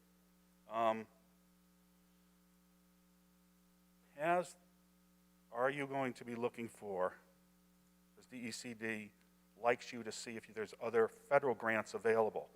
And one of the grants, to Ms. Tada's point, is, in this grant also, is essential infrastructure. If you want to underground the wiring, if you can make a case for it, that can be put in this grant. And I don't know, and it would look much better downtown without it. And so I would hope you can go for federal dollars on that. And if you can go for federal dollars, it's even better, because you can put that money right into this grant at the same time, and DECD likes to see that type of thing in a grant. They like to see that there's federal money in it, if you can get it. I'm just going based on what you guys were saying tonight. I'm just asking these questions for you. You're beyond a mark, and I'm just wondering, does anybody else want to comment on this? Okay, I think he's willing to give you a few minutes, Mr. Gross. Oh, so this presents an opportunity.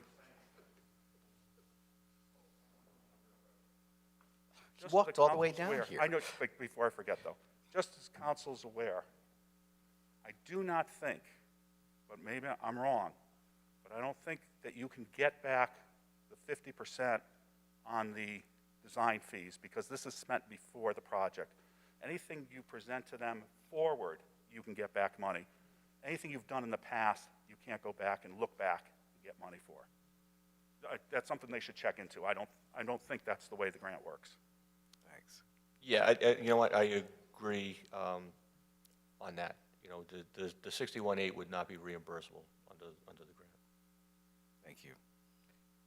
Mr. Comerford. Bill Comerford, 5 Broadview Drive. Mr. Fishbein had left. I wanted to bring up a couple points that he had brought up. The meeting that I was at, I thought some of this was contingent upon reaching out to Amtrak, finding out what requirements and so forth. Has that taken place yet, and was that part of the RFP? So I know that we had to reach out to Amtrak because of some type of pre-existing agreement, I think to make sure they didn't want the building back or something like that. So I know there's been communication with Amtrak. I'm not sure if you're referring to something differently than that. The meeting that I attended that Mr. Fishbein and Mr. Testa were referring to, I distinctly remember saying they wanted the information about Amtrak, any crossing of the tracks and how it would play all into this before anything moved forward. So the question is was that written in the RFP? So allow me to address. Yeah. So this has been worked on for probably a year and a half at this point, and it started with the law department evaluating the building, any and all commitments that we had with Amtrak, one of which was that we were obligated to maintain a baggage storage area. When people exited the train, they could store their bags. One was that we were obligated to maintain a ticket window to sell tickets at that train station. So those legal things have been dealt with by the law office, law department, and we also discovered that there was an electrical apparatus in the basement of that building that was labeled Amtrak, so at some point in time they may have used it for gate switches or something like that. Wallingford Electric Division has evaluated that to make certain that there's no complication there. In fact, it was disconnected some time ago. So our law department has given us the green light. There are no encumbrances on the building, according to our law department, from Amtrak. Are they going to come take back their electrical apparatus, or are we stuck dealing with that? No luck. And so, Mr. Comerford, you were asking about crossing the tracks? Is that? I'm just reiterating what I heard that night. I was under the impression that part of this was supposed to get confirmation as part of the RFP about anything that would fall under Amtrak. And the question is was that put in the RFP? So Simple yes or no question, answer. Should give the council comfort that the law department also reviewed the RFP before it went to market. All right, so they have been an active partner in this entire process. So to answer your question, if there were anything in the RFP that concerned the law department about prior commitments that we had to Amtrak, they have been solved, rectified, and the law department is the one that gave us the green light to come to the point where we are now. So I'm standing here, I'm just looking for a yes or no. Was it in the RFP? Anything that they would have to reach out to Amtrak? So you're saying that the law department, because they signed off on it, did they sign off before the RFP, during the RFP, or after the RFP? Because I'm concerned about the RFP. Or do you know? Okay. Okay. So the specifications, because Councilor Fishbein brought up about the specifications, the RFP. Who exactly wrote the RFP? It was a collaborative effort between the team that's been mentioned earlier with guidance from the purchasing department. Okay, so was anybody on that committee, that subcommittee, paid to write the RFP? John Walworth has been paid a small stipend from the Economic Development Commission to be part of the process and help with the language in the RFP. The other people are town employees, along with myself, and Mr. Wiedemann was a volunteer. Which I understand. So you have people on this subcommittee, Mr. Bolstromitis, yourself, that are paid by the town. Sal's paid by the town. Then you have Mr. Walworth. Mr. Walworth is the one that wrote the RFP. Mr. Walworth is in the minutes not identified as Mr. Walworth, but what it says, let me cue this up.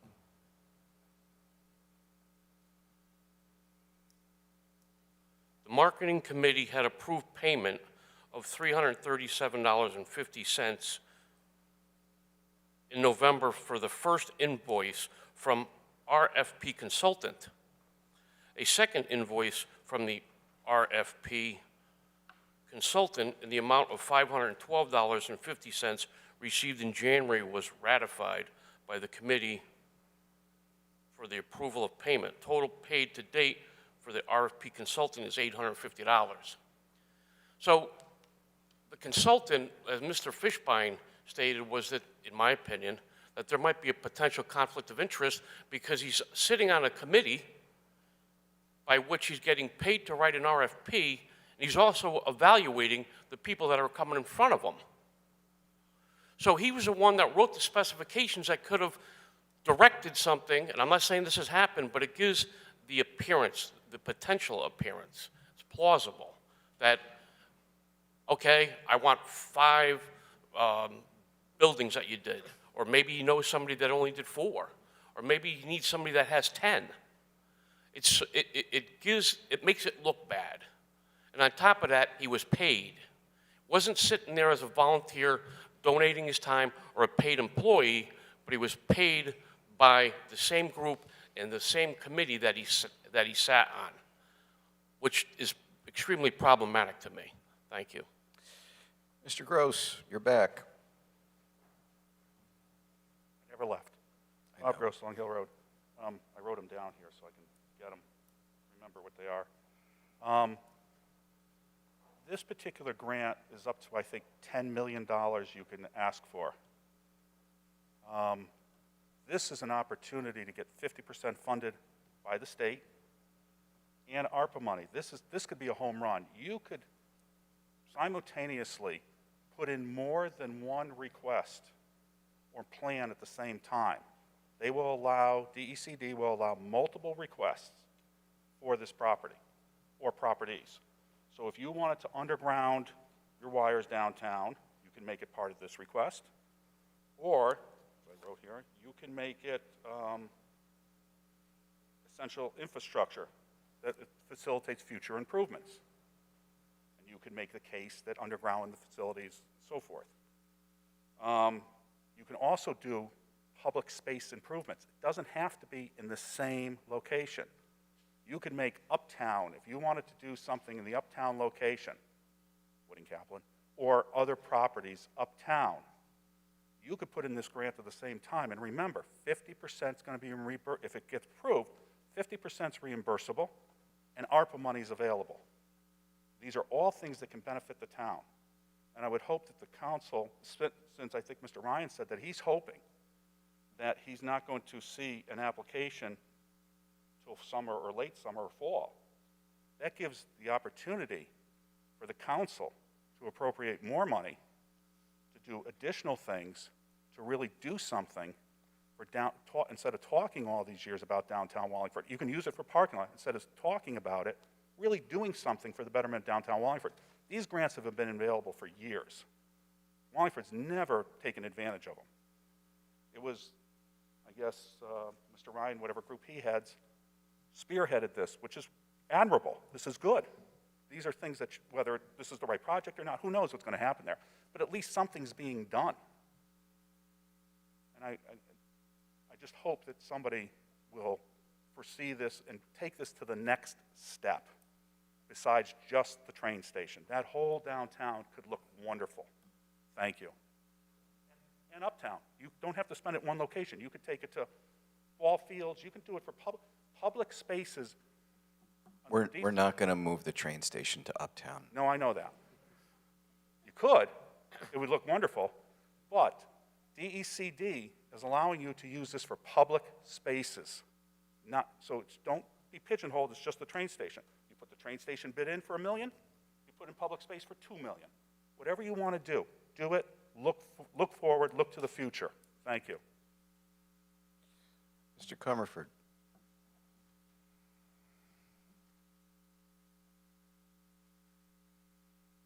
Comerford 5 Broadview Drive.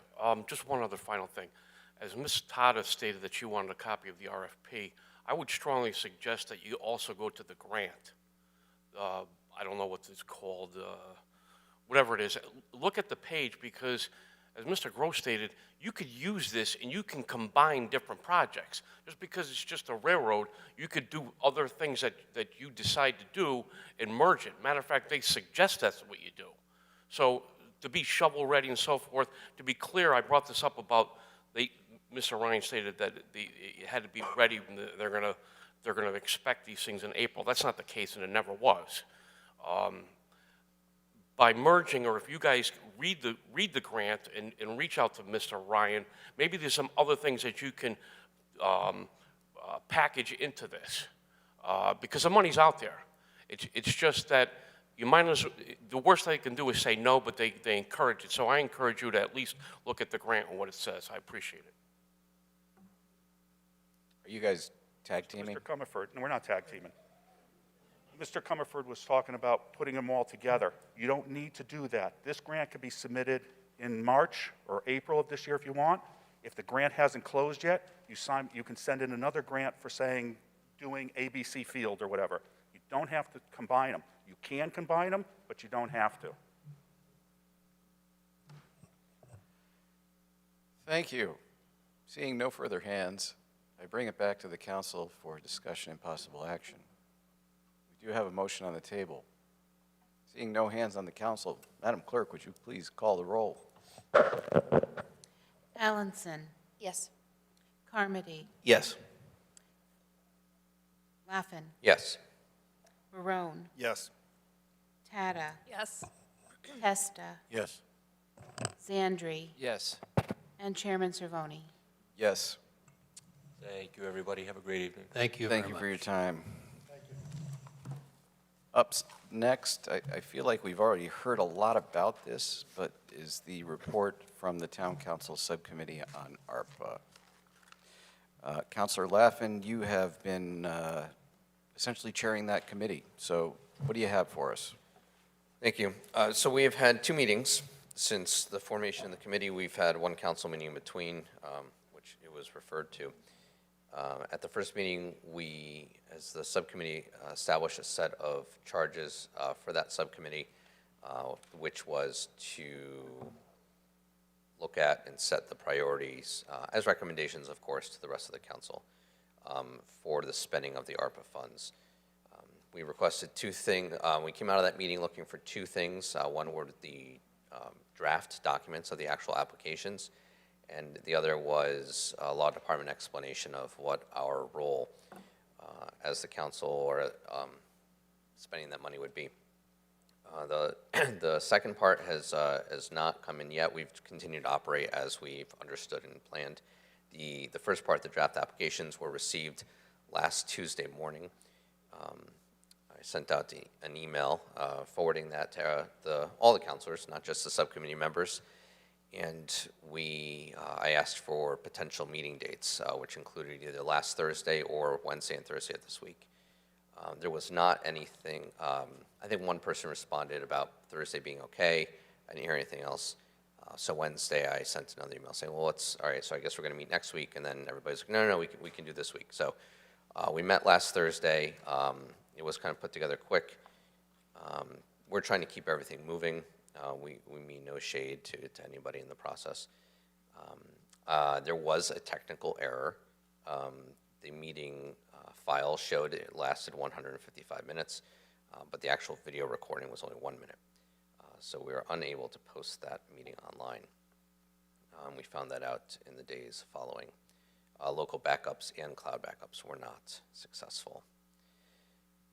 Glitch. Mayor, don't write that down. That's fine. Technology.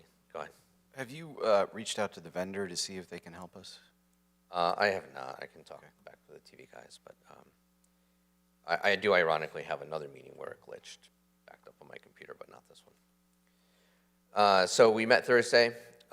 We went through some of the drafts. We had only had it for a day or so. We received feedback from nonprofits and businesses that showed up. We are going to go through those again. We've received correspondence, a lengthy email from Mrs. Amy Walsh, who is here, and to definitely be looked over and incorporated. And some of the major takeaways from the presentation that we received from the consultant were we were going to look at changing the initially recommended size of companies or organizations so that it can include larger ones.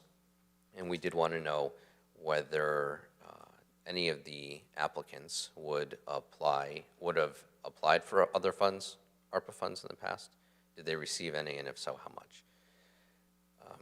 the general consensus of a majority of the committee was to work on the applications and work on putting them out there, if we can get to that point, and assess the demand and the need for the town.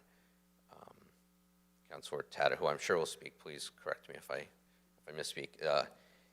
I know you will.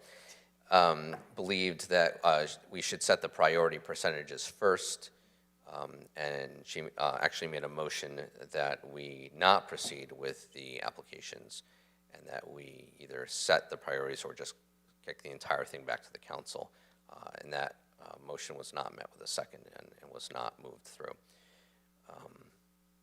So that, I think, is where we are. The other subcommittee members can feel free to jump in and let me know if I missed anything. We do have the next 2 meetings scheduled. The exact time is not determined yet. It's either going to be 6 or 6:30, I imagine. They are the next Tuesdays, so we don't have regular council meetings. So that is March 15th and March 29th. The location is to be determined. We have, to this date, held remote meetings because it is easy and affordable to, we don't need the staff. We can record them and make those available online. We will talk with TV on doing something otherwise, whether we need and should have something here in more of a broad, open, public format. But right now, we've kind of operated as a work group. I think we've gotten a lot done. I know it seems slow sometimes because we're government, but I think we are doing our best to hear everybody out and talk about all of the issues and concerns. Thank you. Councilor Zandri? Thank you, Mr. Chairman. Tom, did you, in your recap, did you mention the part about the nonprofits removing that section about them only applying for relief if they were damaged? No, so there were 2 parts, right, for nonprofits. Do they apply to receive money for damages, and or would the money be received for programs going forward to help with the situation? We have talked, although maybe it's premature, that it's possible just that the nonprofits as well, separately, could or would be responsible for helping this, determining where some of that money would go on an individual or even a business basis, having more firsthand knowledge. Some of the nonprofits are also going to send in recommendations for applications that they have used or have had to fill out in the past, and that they thought would be good for the community or for us to consider as well. Yeah, and thank you for adding that to the recap, because I think that was important. That was one of the things that we discussed, because the way that it was outlined originally, they were just another applicant. Like, they were going to put it and say, we couldn't fundraise as much because COVID affected us. And I didn't want to limit them if they had programs or if they had ideas of different things that they could utilize for these funds. I'd like to add, too, that, there was a couple of different discussions during the meeting about, and you mentioned it as percentages, whether we should be outlining a certain percentage for, direct residential use or direct, small business use. And we kicked around a couple of different elements. They weren't really percentages. I think the discussion went about $1 million for consideration of nonprofits, $1 million towards small business, $1 million towards individuals, rent impacted households and so forth. And then there was obviously the remaining 10 million. And I only present that as part of the discussion because I'd like to see us continue to go with that as part of the discussion when we get back to the subcommittee, because the more that I review the different things that get brought to us, the going through the number of organizations that got PPP money and they were eligible for other assistance, and then understanding that with what's going on now in the current financial and global environment, that there's likely going to be at least consideration for additional rounds of funding to households and businesses. I'm becoming a stronger proponent for maybe we ought to look at this more towards what we can do municipally, because it seems like out of all these different things that are occurring, and unfortunately it's all more unfortunate events that are driving these things, the municipalities, the cities and towns, they're getting some funding, but not the same kind of funding, and we've got this bucket. So I guess what I'm trying to say here is I'm starting to bend a little bit more towards we ought to do capital projects. Look, it doesn't mean we have to use the whole 13 million for it, but as the conversation continues to move, with things being as fluid as they are, I think these are things that we need to start considering as that committee and as the full council, because other programs are coming online for small businesses, for impacted households, and there's nothing new that I'm aware of back to cities and towns, which eventually have to go back out and tax people to keep operating and running. So, you know, again, that's the round-around part of this conversation, but I think it's good for us to keep our minds on that. Thank you, Mr. Chairman. Certainly. Anyone else? Councilor Tata?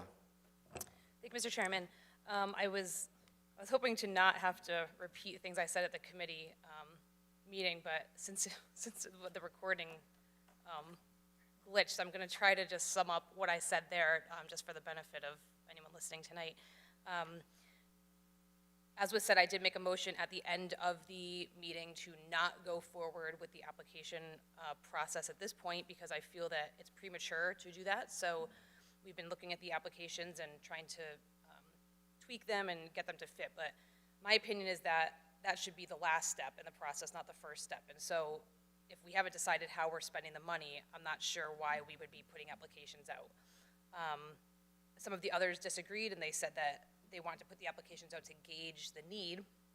My concern is that if that happens and people apply, and let's say the request totaled $20 million, well, now what do we do? Who decides who gets the money? What if they all fit the criteria and we don't know who decides who gets it? How do we decide who gets it? Do we give percentages? Does somebody get upset because, you know, this guy got something and this one didn't? So I think it's opening a can of worms to do it that way.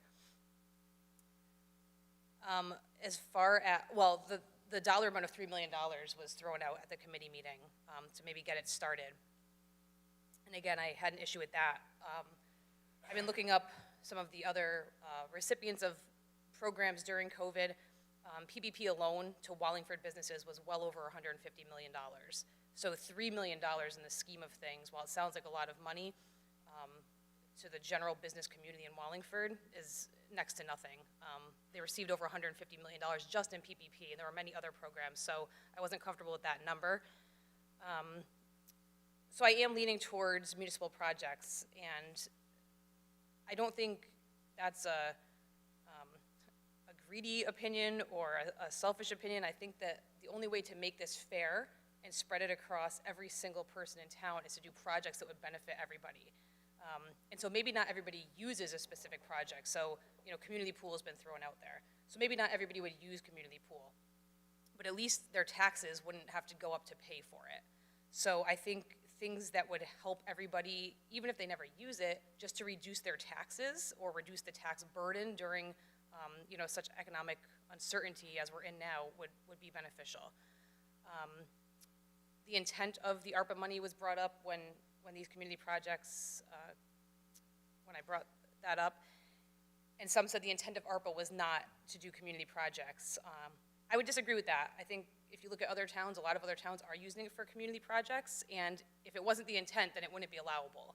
So I've studied the final rule. I think many of these projects that we've discussed are allowable, and I would encourage that we look at those. In regards to that too, the money needs to be spent by 2026, and so we need to get moving and start deciding what projects we want to do, because if it's a big project, we need to, I believe we have to have the money committed by 2024 and completely spent by 2026. So as we can see from the train station discussion tonight, things don't move very fast with government, so we want to make sure we get moving if we're going to go that direction. So I've been really focused on this and trying to talk to as many people as I can. So the past month or so, I've been trying to talk to community members and business owners and try to get a feeling for certain projects. And so I do have a list, which I'm happy to share at the next committee meeting, but I'm going to run down it tonight. These are projects that people have brought to my attention. Some may be better than others, so, but the committee can decide. But I just want to throw these out there so that everyone has an idea of the possibilities, or this might be just a very small number of possibilities, but these are things that were brought up. Outdoor dining, so improvements to sidewalks, patios, decorative barriers, fencing and landscaping to improve outdoor dining, which would also help businesses. Townwide sidewalk repairs. The Center Street Cemetery wall was brought up. Somebody said that wall's deteriorating and maybe look at replacing that or increasing visibility into the cemetery area with something a little more aesthetically pleasing. Free online bill pay for taxes and electric and sewer bills, so we can maybe get that implemented with ARPA and maybe fund it for a few years. Community pool and community pool park as a whole obviously has been talked about a lot. Tyler Mill trails and bridges. There's been a lack of bridges in Tyler Mill. We had noted at a council meeting, and people thought maybe we could spend money to put some bridges in there to make that a little more accessible. Skate park, parks and pavilions upgrades at all the town parks, a splash pad or multiple splash pads, either in conjunction with community pool or not. Garden Road was brought up, maybe a park or parking for a splash pad if that could be incorporated into that area. The Wood and Kaplan Law upgrades, a refurbishment of Town Hall, the infrastructure of Town Hall, the building, there's some things that need to be done. Connecting Community Lake Trail to the Senior Center, I know that's been talked about in years past, but that came up again. Community Lake Park improvements. Somebody brought up maybe a canoe launch. Again, I know some of these go back years and have been discussed, but it's okay to talk about them again, I think. Work from home capability at Town Hall, pension check direct deposit, the historic railroad station and park and gazebo, which obviously we're working on. Underground electric in the downtown area, again, we brought that up tonight earlier. A downtown property purchase or purchases to try to package something for development. Obviously that's a huge undertaking, but interesting to think about. The police station, so somebody recommended we use the ARPA funding to partially pay for the new station so we lessen the cost to the taxpayer. And traffic light improvements and issues, which we had on our last agenda. We're working on some of those, but there's still some that need to be done. And then two other, these would be more partnerships, but I thought these were two interesting ideas. The facade program that WCI runs, maybe getting into a partnership and expanding that or doing something more with that. And another partnership that was brought up was possibly with the YMCA for their pool so that all town residents would have year-round use of a pool. So that's my list for now, and certainly happy to keep adding to that if anybody wants to let me know, but I just wanted to give everybody an idea of things that have come up so we, we can just consider some things as we move forward. Thank you.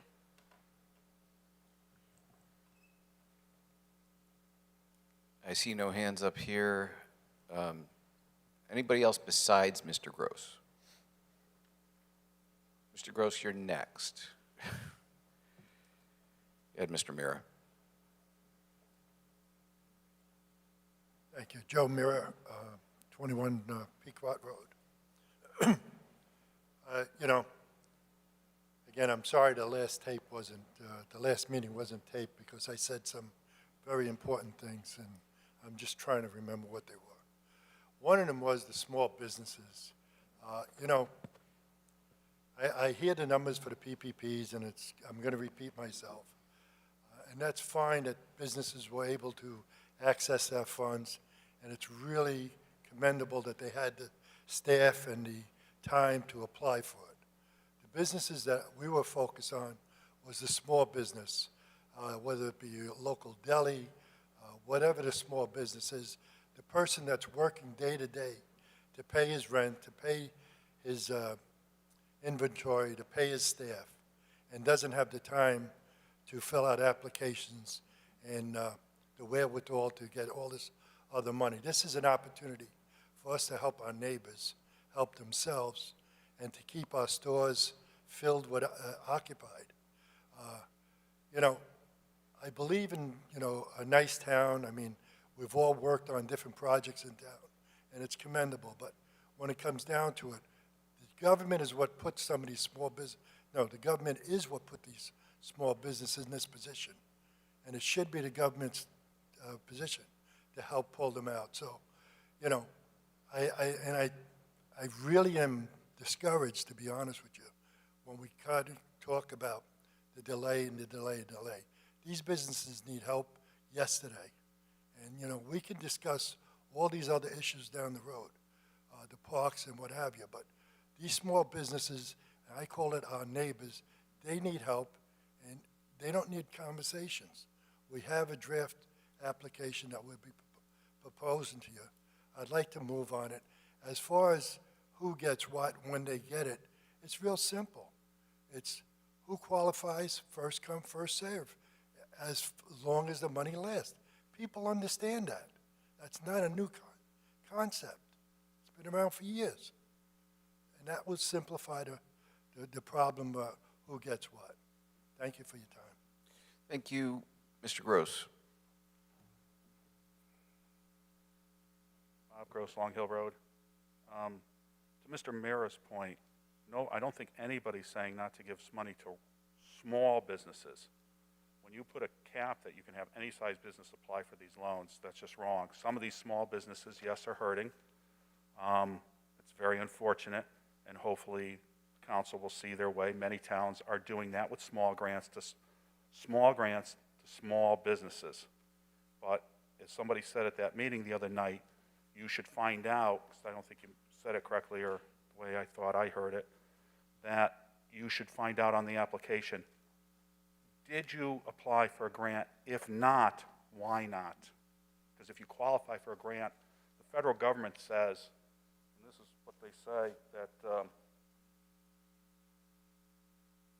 where was it? I don't have it in front of me. There's so many papers here. But their point is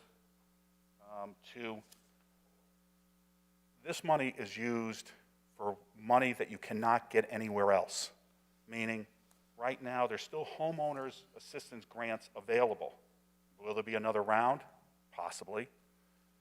You can get that homeowners assistance grants to pay your taxes, to pay your utility bills, to pay your mortgage, to pay HOA fees, and they're available. What the town should be doing, as somebody mentioned last year, was there should have been somebody helping people do these forms with them, and there wasn't. The mayor's response was, we don't know how we can use the money yet. But that's the time that those businesses, to Mr. Mayor's point, instead of being delayed, should have been helped last year, the small delis, the small mom and pop stores. That's when they needed the help. You know, by the time you do this, it's going to be, maybe I'll even have my mask removed by then. So, but who knows? But, you know, that should have been done way before. Don't give us so much to look forward to. Yeah, I have shaved, though. I haven't cut my hair, but I've shaved. To Ms. Tata's point, I didn't even think of community pool, and this is just throwing it out there. Councilor Tata was talking about money going for projects. To the economic grant, why not parallel that grant up to the state of Connecticut asking for money, because it's up to $10 million and you can do multiple projects. I don't know whether you qualify or not because you're shovel ready. I mean, that's something you could send into the state tomorrow. And if they were to give, if you were saying it's $8 million out of that, because the railroad station's looking for $1 million, they give you half, we have to put up half, there's $4 million in the ARPA money, it's paid for. You're done. I just hope that the council will open up to some of these ideas. These are the ways to really help the community. There's nothing, I don't think anybody's saying, because I know that some people have said, I'm not against, I think you should give some money to small businesses, but you have to set a dollar amount here. You can't just have it open-ended, because you don't know how much is coming in. Government set a limit, you should set a limit. Same thing with the not-for-profits when they said, what are they looking for? Are they looking for $1 million? Are they looking for $600,000? What are they looking for? What are programs?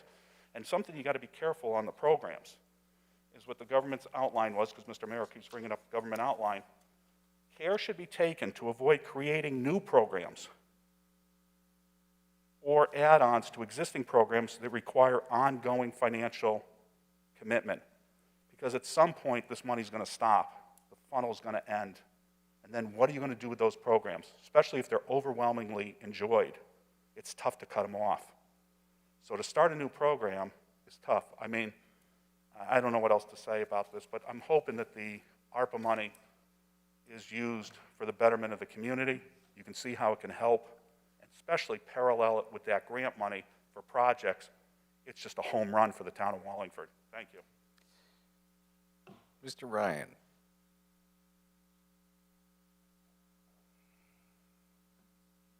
Tim Ryan, Economic Development Office. For those on the subcommittee who have heard my position, I apologize because I'm going to repeat it, but for the sake of those that are not. When the ARPA project or program was rolled out, it was rolled out as a result of the government shutting down business with the intent of helping them and protecting them. The government then turned around and said, we recognize that we have done financial harm in doing so. This is not an editorial comment. This is just what happened. So they said, we have put together a fund of money to try to financially assist those businesses that we have fiscally damaged in our effort to try to protect them. That was the intent of the ARPA money. Now, what we've seen since the day it was announced to today is that the broadening of the scope of the use of this money is widening by the minute. The justifications for community projects, now mind you, community projects were always part of the mix. Right? It was small business, non-for-profit, households, community projects, always in there. But the community projects was a small component. Now the community projects have broadened to be the main component. And we seem to have forgotten about the businesses that have been harmed, which was the original intent of the fund. So I just ask you to take that into consideration. I do think that through an application process, we can determine what the need is. But I think the small businesses, we have identified them. Our preference is to identify them as 25 employees or less, 25 FTEs, and identify them, those as small businesses. Let's go through the application process. Let's see what the need is. That was the intent of the money. I have seen, and I say somewhat tongue-in-cheek, that as a species, we are the most rational species on the planet. We have rationalized things to be COVID-related projects that have nothing to do with COVID. We've got communities, so what we all read is communities around the state of Connecticut that are using this money. The mayor and I were on several conference calls and Zoom meetings about this very subject, where some of the shoreline communities are extending jetties, replacing boardwalks. It's like COVID-related? How so? Well, it's because, people want to spend more time outside as a result of COVID. That's the rationalization. And it's become more and more favorable to think that way. I'm not saying doesn't have some credibility. But all I'm saying is, first and foremost, can we please focus on the businesses that the money was intended for? If the small businesses and non-for-profits that have been hurt by the government's decision to shut them down and idle them, if they have been satisfied, then let's use the money beyond that for community projects. Many of the community projects mentioned, and many of them are very nice projects. I mean, as a resident, I'd love to see some of those things. But those are operating, those are operating items. Those are something that if they're that important, we should be doing in our budget. If there's money left over, after the small businesses are satisfied, fine. All from the Economic Development Office's perspective is, and please don't fault us. I mean, you hire us to be advocates for the businesses, and so that's why we're here. All right, but I feel very passionate about. I get calls on a regular basis from people saying, when is the ARPA application going to be out? I've spoken to business groups, trying to explain to them as to what the process as we see it to be. So I just ask that please give strong consideration to going through an application process that will determine the small business need, which was the initial intent of the money. If there's money left over, then do with it what you may. I had not-for-profits in there as well. If there's not enough money, then I think we can come up with some mechanism to say we will fund every application at some percentage level. Fund it at whatever percentage level the money allows us to do. So I thank you for your time. I am passionate about this. I think it's the right thing to do because it was the intent of the funding out of the federal government in the first place. Thanks. Anyone else? Anyone else besides Mr. Gross? Welcome back, Mr. Gross. Bob Gross, Long Hill Road.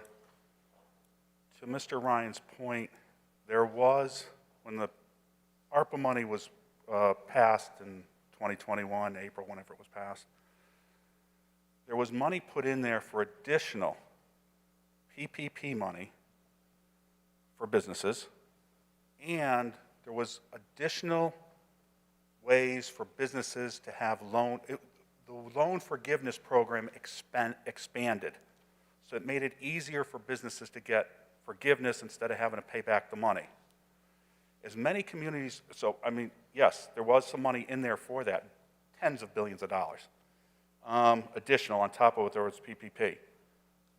There was also, as many communities around the state, except for Wallingford, I guess, is trying to take this money for once in a lifetime. This is not money that this mayor or any future mayor is just going to say, yeah, let's do this, let's spend $13 million, and I don't think you should spend all $13 million. Some should go to the non-for-profits and some should go to small businesses.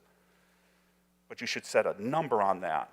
And the way Mr. Zandri did it, that's how many communities around the country have done it. They've taken the 10 million, communities of our size and bigger, because other communities don't get the 10 million. They've taken the 10 million off the top, put it to the town, because there is no stipulation in how you use the money. You can spend it, you can flush it down the toilet. You could do whatever you want with that money, but it's an opportunity for the town to really, Mr. Mayor talks about businesses. You beautify the town, make it nicer, and help some of the small businesses with some of the money. It's going to bring more businesses to the town. Families are going to want to move into the community. They're going to see a community pool that's active and not shuttered during the summers. They're going to want to see parks that look wonderful or splash pads or these types of things. That's what brings people to town. And the more people that come to town that want to be here and want to walk your downtown and have Wi-Fi in your downtown and have proper lighting in your downtown and sidewalks that are navigatable, those are the things that will bring people, and they will bring people to the small businesses, and they will thrive under those situations. Thank you. Mayor. I just want to correct something, and I think you're aware, the up to 10 million cannot be used for anything. It cannot be used to reduce the mill rate, it cannot be used for pensions, and I think there are a couple of other categories. So it's not free money. It has to be used within those constraints, but it has constraints. And I think the consultant was here and mentioned that when the consultant attended the meeting with us, and it's been mentioned since. But I just want to make that clear. There are constraints on the ARPA money and how it is used, even though it's a broader application now with the 10 million being available for municipal purposes. One quick thing. The mayor's correct. You can't use it to fund your pensions. You can't use it to pay down debt. And I don't think anybody up there or anybody's even mentioned that.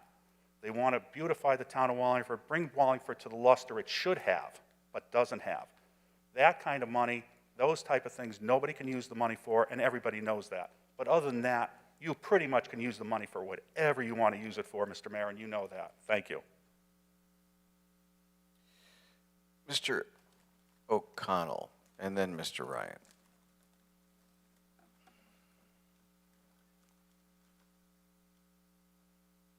Riley O'Connell, 30 Northford Road. I just wanted to make a quick comment. I'm sorry to rehash all this because I know you guys talked about a lot of this in the subcommittee meeting. But I think it is important to note, and I don't disagree with Mr. Ryan that you're doing your job in terms of representing the business community.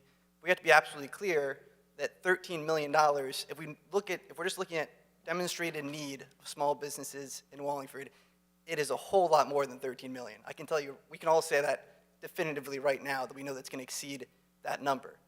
If we look at the demonstrated need of households in Wallingford, it is going to exponentially exceed that number. So that's why I think, as Councilor Tata said, it makes a whole lot of sense to figure out, look, there is obviously constraints on this money to some extent, and that's important to keep in mind. But regardless of what the initial intention of this money was on the federal level, which I actually do disagree with, I don't think it was strictly designated for businesses, because the amount of money that Wallingford got allocated was based on our population, right? Not our economic output as a town, not based on the number of storefronts we have. It was based on the number of people that live in this community, because this money was designated to help this community, which includes the businesses as well, of course. But I think it is important to not, before we put that application out there, which is, regardless of how long the application is, if you're seeing cumulative hours with all these different individuals and businesses and households, and including nonprofits, putting the time in to fill in these applications before we even know if there's going to be money based on a value judgment by the council, because it is going to come to the council, or needs to come to the council, to make an evaluation on how we want to spend this money as a community. The federal ruling on this is very clear. We have a lot of flexibility, and frankly, even if it was more clear what this money was intended for, which again I slightly disagree with, I don't particularly care, and I don't think the council should either. You should do what's in the best interest of this community. So before, again, we check and have all these people spend a lot of their time, which all of us are obviously stressed for, whether you're an owner of a business or an individual that's struggling from COVID, or from the impact of COVID, instead of having people fill out those applications now before we even know if they're going to have any money for them, I think that order of operations makes most sense. But thank you. Mr. Ryan. Just two more points. Tim Ryan, Economic Development Office. So the application process is a net event. So any business that has received any other type of financial help gets netted against what they may be requesting. And so I think that's a very important point, because it's been brought up that there's been so many other programs out there to assist. Some businesses applied, some did not. Some were awarded, some were not. But those that were awarded anything, it's a net event against whatever we decide to give them. The second thing is I would caution about taking and polling the public as to what do you think the best use of the money is. So I just disagree with Mr. O'Connell in that the intent, my interpretation, was to assist businesses, and the business, from a numerical standpoint, there's a much smaller control group than the population of the town of Wallingford. So I would say that many people within the population of Wallingford don't really understand as well as we do some of the pain these places have gone through. So I think polling the general public as to what the best use of the money is not really in line with, again, what we believe the intent of the money is, and it skews it because they outnumber the businesses by exponentially. So thanks again. Thank you. That's all the time we have for public comment.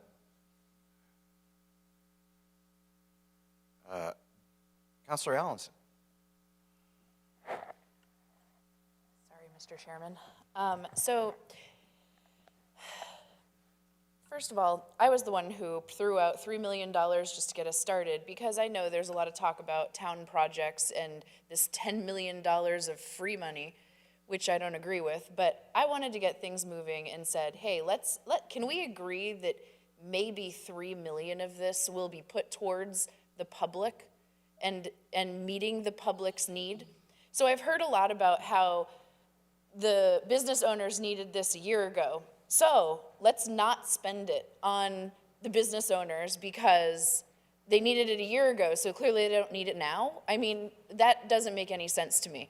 The public, I've also heard people propose in our ARPA meetings that $500 is nothing. $500 is a lot to a lot of people. You can do a lot of things with $500. If you're a deli owner and you have to pay your electric bill because Wallingford happens to have great electric rates, however, you still have to pay it, and you're 3 months in arrears and $500 is what will keep your electricity on, that is going to make a difference for your business. What about the people that rent in town? This town center is filled with people who rent who can't take advantage of homeowners loans. So we have that as well. We're here to do hard things.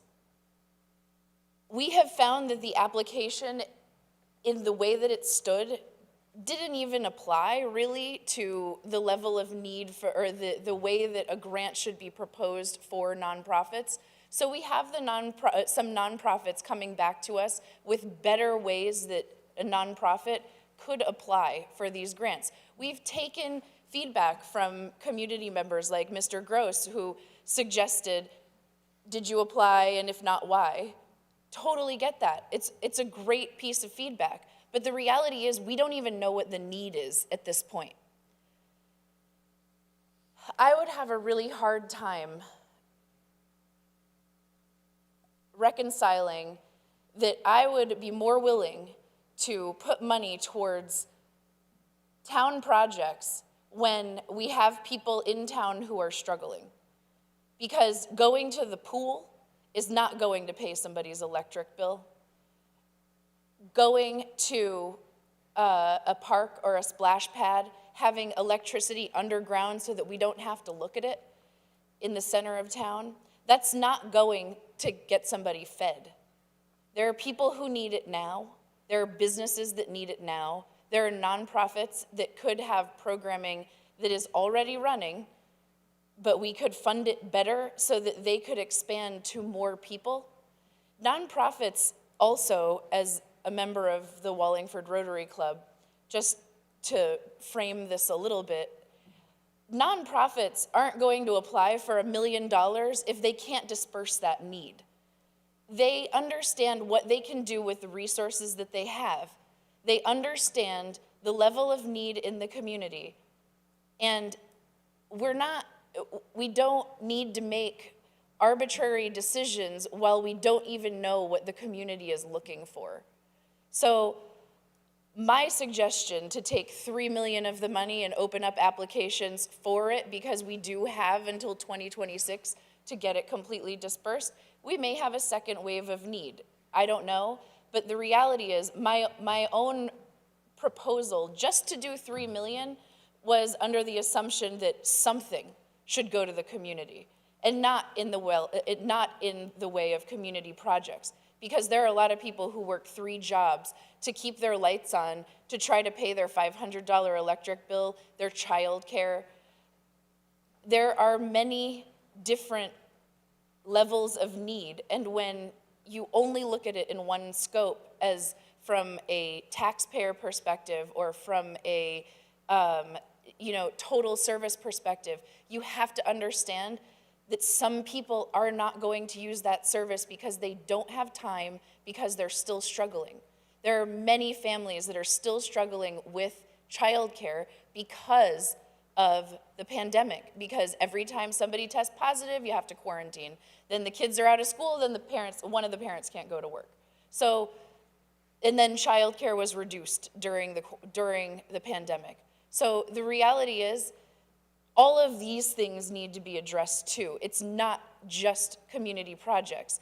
And I'm not saying that I'm completely opposed to spending any money on a community project, but I'm not for spending money on a project that would further burden the residents, because not everybody is a taxpayer despite the fact that they live here. So if you rent, your landowner is a taxpayer, so maybe you pay taxes in a roundabout way, but you still need to be considered, right? So you may not want to pay the money that we're going to ask people to pay to go to the community pool in the next iteration of community pool.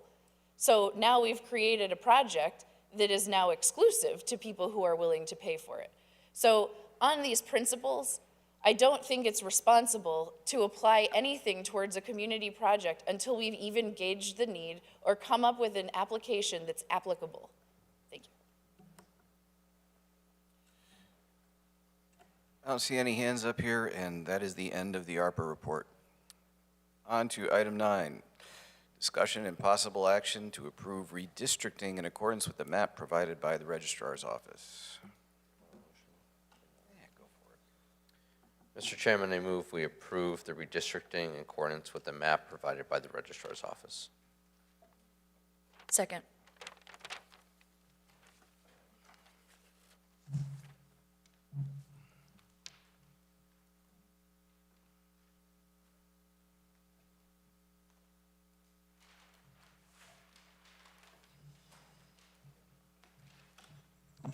Good evening. If you could just remind us who you are for the record, please. Joan Ives Parisi, Registrar of Voters. Rob Avery, Registrar of Voters. So you did provide us with a map that's been part of our packet, and if you could let us know how you came up with the redrawn 9 districts, that would be helpful. We didn't redraw anything. This is what the state of Connecticut did. Well, they changed the state house districts. So are you suggesting that all you did was move the lines to conform with what changed with the state house districts? Absolutely. Yes. The only thing that we're actually coming forward to you tonight with is to allow us to make District 9 and 1. See, 9 is all yellow. Okay. District 9 is all, the 90th district is all yellow. The east side. Right. District 9, we're asking to divide that district along East Center Street up Rowan Hill to Durham, to the Durham border. That way, the bottom part of District 9 will become District 1, which was eliminated when Vinnie Candelora was no longer our representative. That way, those people that in the past 10 years, down as far as the North Haven border, have had to go to Rock Hill School to vote. District 1 was voting at Pond Hill. So if we divide it East Center Street up Rowan Hill to the Durham border, anyone below that will be going to vote at Pond Hill School, which is more, it's easier for the people to vote. It's not disenfranchising people who live near the North Haven border. They say, I'm not going to go vote because I have to go 10 miles to the Rock Hill School to vote.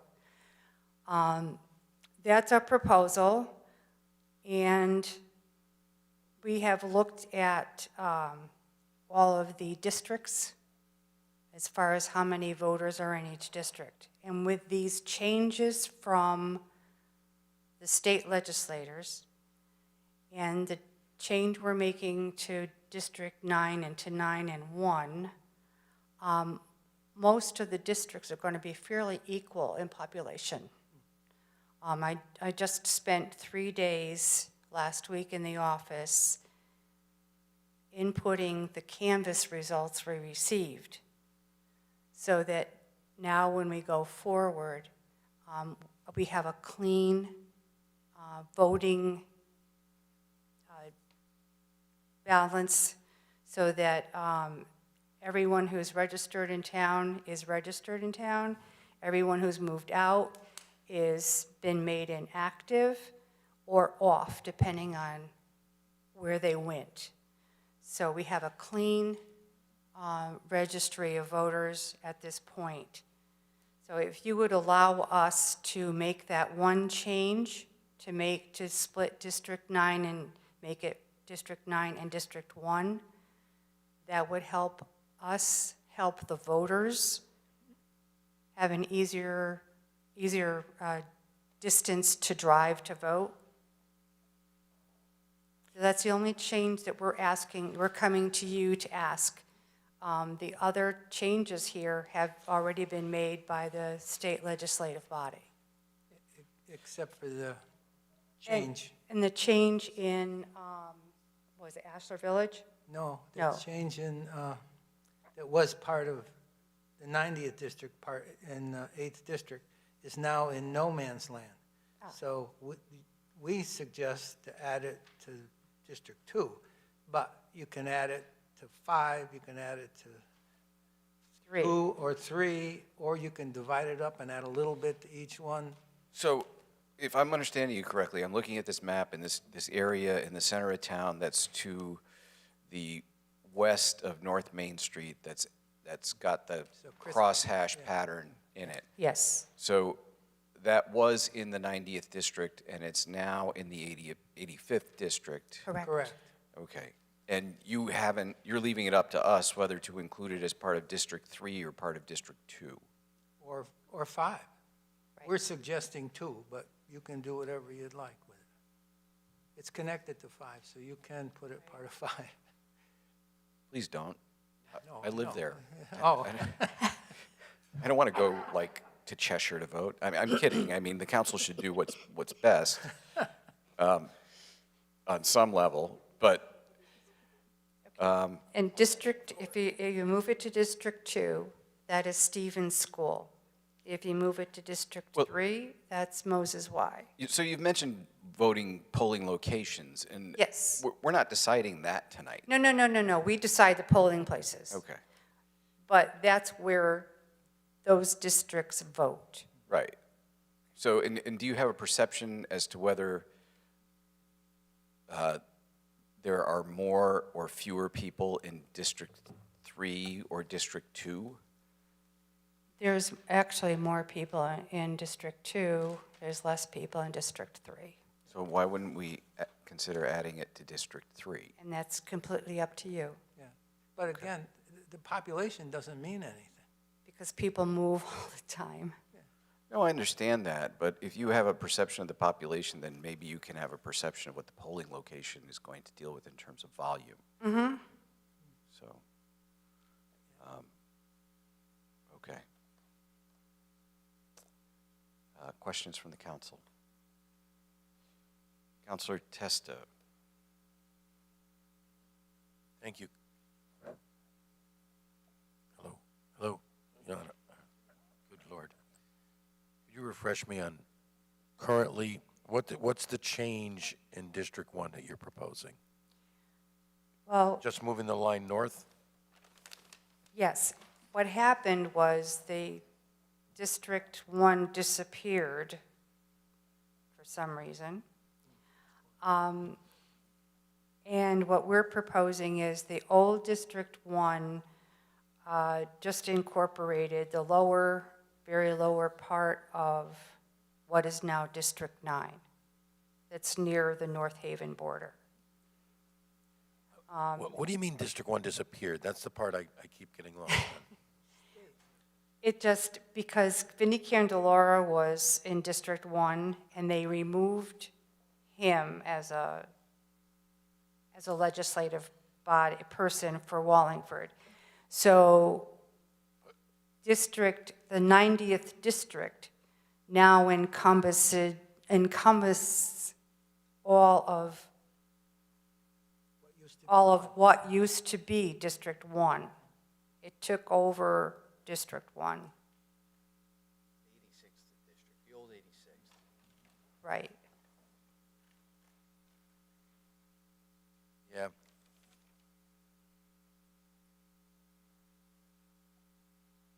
That's the old 86th. Yeah, I guess the line of See, what happened was, reasoning is getting lost on me. yeah, part of what's going on. 4 was actually part of 1, Yeah, okay? And when they redrew the lines, the 85th took over part of the old District 1, okay. okay? So now what we would like to do, because we feel it disenfranchises the voters that live near the North Haven border to have to go all the way to Rock Hill School to vote. We're trying to make it easier We're trying to lessen the population that has to go to Rock Hill School to vote. So it makes it easier. Which district now votes at Rock Hill?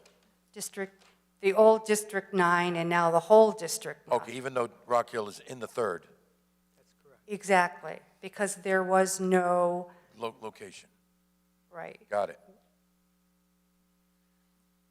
We get. Did you have to adjust the lines for District 4 because of the change? Yes. That's That was done by the legislative body. right. Yes.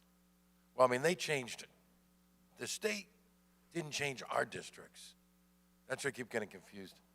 No, they didn't change our districts. They changed their districts. The legislative districts. Right, they didn't change ours. In No. doing so, they changed ours. Right. What do you mean?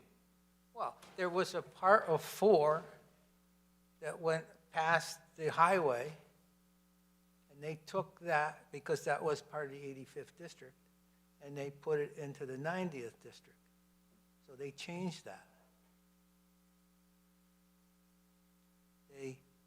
So they actually, when they did this, they actually moved the lines of our districts. Maybe I can help. The real issue is what ballot you will see in the polling place that you would go to. Yeah, So by moving the line, the state moved the line, you would no longer see the same ballot for everyone at where they were going to poll, where they were going to cast their vote. Oh, yeah, I got that part. Okay. Yeah, I got. Yeah. I'm sorry, I'm getting. Right, because They didn't move our districts. They made it impossible for us to administer our districts. Right? So we've had to move our districts, and that's what I'm. What we have to do now is Right. the people that were in 1 are now in our District 4. We have to let them know that they're voting somewhere else. Right. The same with a couple of the other issues. The one up by Ashler Village, we have to let them know. So once we get this all approved by you, and hoping, wherever you want this little piece to go, either to 2, 3, or 5, and if you approve us moving, splitting District 9 into 9 and 1, then we can move forward and let everyone know where they will be voting and whom they will be voting for. Because some of their legislators have changed. And we have a primary coming up, so it's important that we get these districts in place. I know how long it took us to do the canvass, which was 3 months from beginning to end. And working 3 days looking at a computer, getting all that input in. It's going to take us time to change the streets to match the districts, and then we have to do a whole letter issue out to all of these voters. Were they aware, as far as you know, that when they drew 103rd and the 85th, that silly little chunk with Loughbury Park, and that little bottom part of the 90th that sticks in between? I suspect you don't know what they were thinking. No. but- No, so there wasn't any way to go back and say, listen, can you just Oh, no, no. draw the darn line over so that you get rid of that big blob? I wish we did, but we don't. This was done by the state legislature. I got you. And he left. Part of, So, yeah, and part of that problem is that when they drew the line through Masonic, yeah. they didn't include all of Masonic. It went through it. So now you've got neighbors going to totally different voting places. Yeah. It's going to be very confusing. Depending on. Well, it just seems silly they didn't use the Wilbur Cross Parkway, and then I see it. Yeah. And bring the 103rd over or 85th back across. Mhm. Because that whole bottom part of 90 that sticks into, like a jigsaw puzzle is insane. Yes. Well, it is what it is. So we have to decide what to do with the crosshatched piece. Yes. And I'm going to make a motion that we assign that to the 3rd district. Is there a second? So that's an amendment to the motion that was made. Does the mover accept that? as Yes, a I friendly accept it. I amendment? was going to say the same thing. Okay, It includes Moses Y. It makes perfect sense. great. Okay, and then we need a decision on dividing. Well, the map District nine. creates, his motion accepts that you've created this proposed District 1 with these black lines through it. Oh, okay. So that's what's on the table. Counselor Marone. Thank you very much, Mr. Chairman. So so I understand from your memo that you can't give us the numbers as far as the voters. But so I suppose that at some point after you put this into the state system, we'll have those numbers? Yes. And as I tried to look at it this evening before I came, and it looks like when we move these pieces, it will basically be pretty even, even though it doesn't have to be because we're all voted at large. Right. It would be more of a problem if you were voted by district. It would be more difficult. Yeah, no, I get that. I guess my concern is because we're going to decide where we put the cross-hatched portion, right? But sort of outside of the balancing the number of voters, I don't know what other criteria we would use. Obviously, it needs to be in the 85th, but I don't know what other criteria we would use to decide. Right, well, I ran figures tonight. Okay.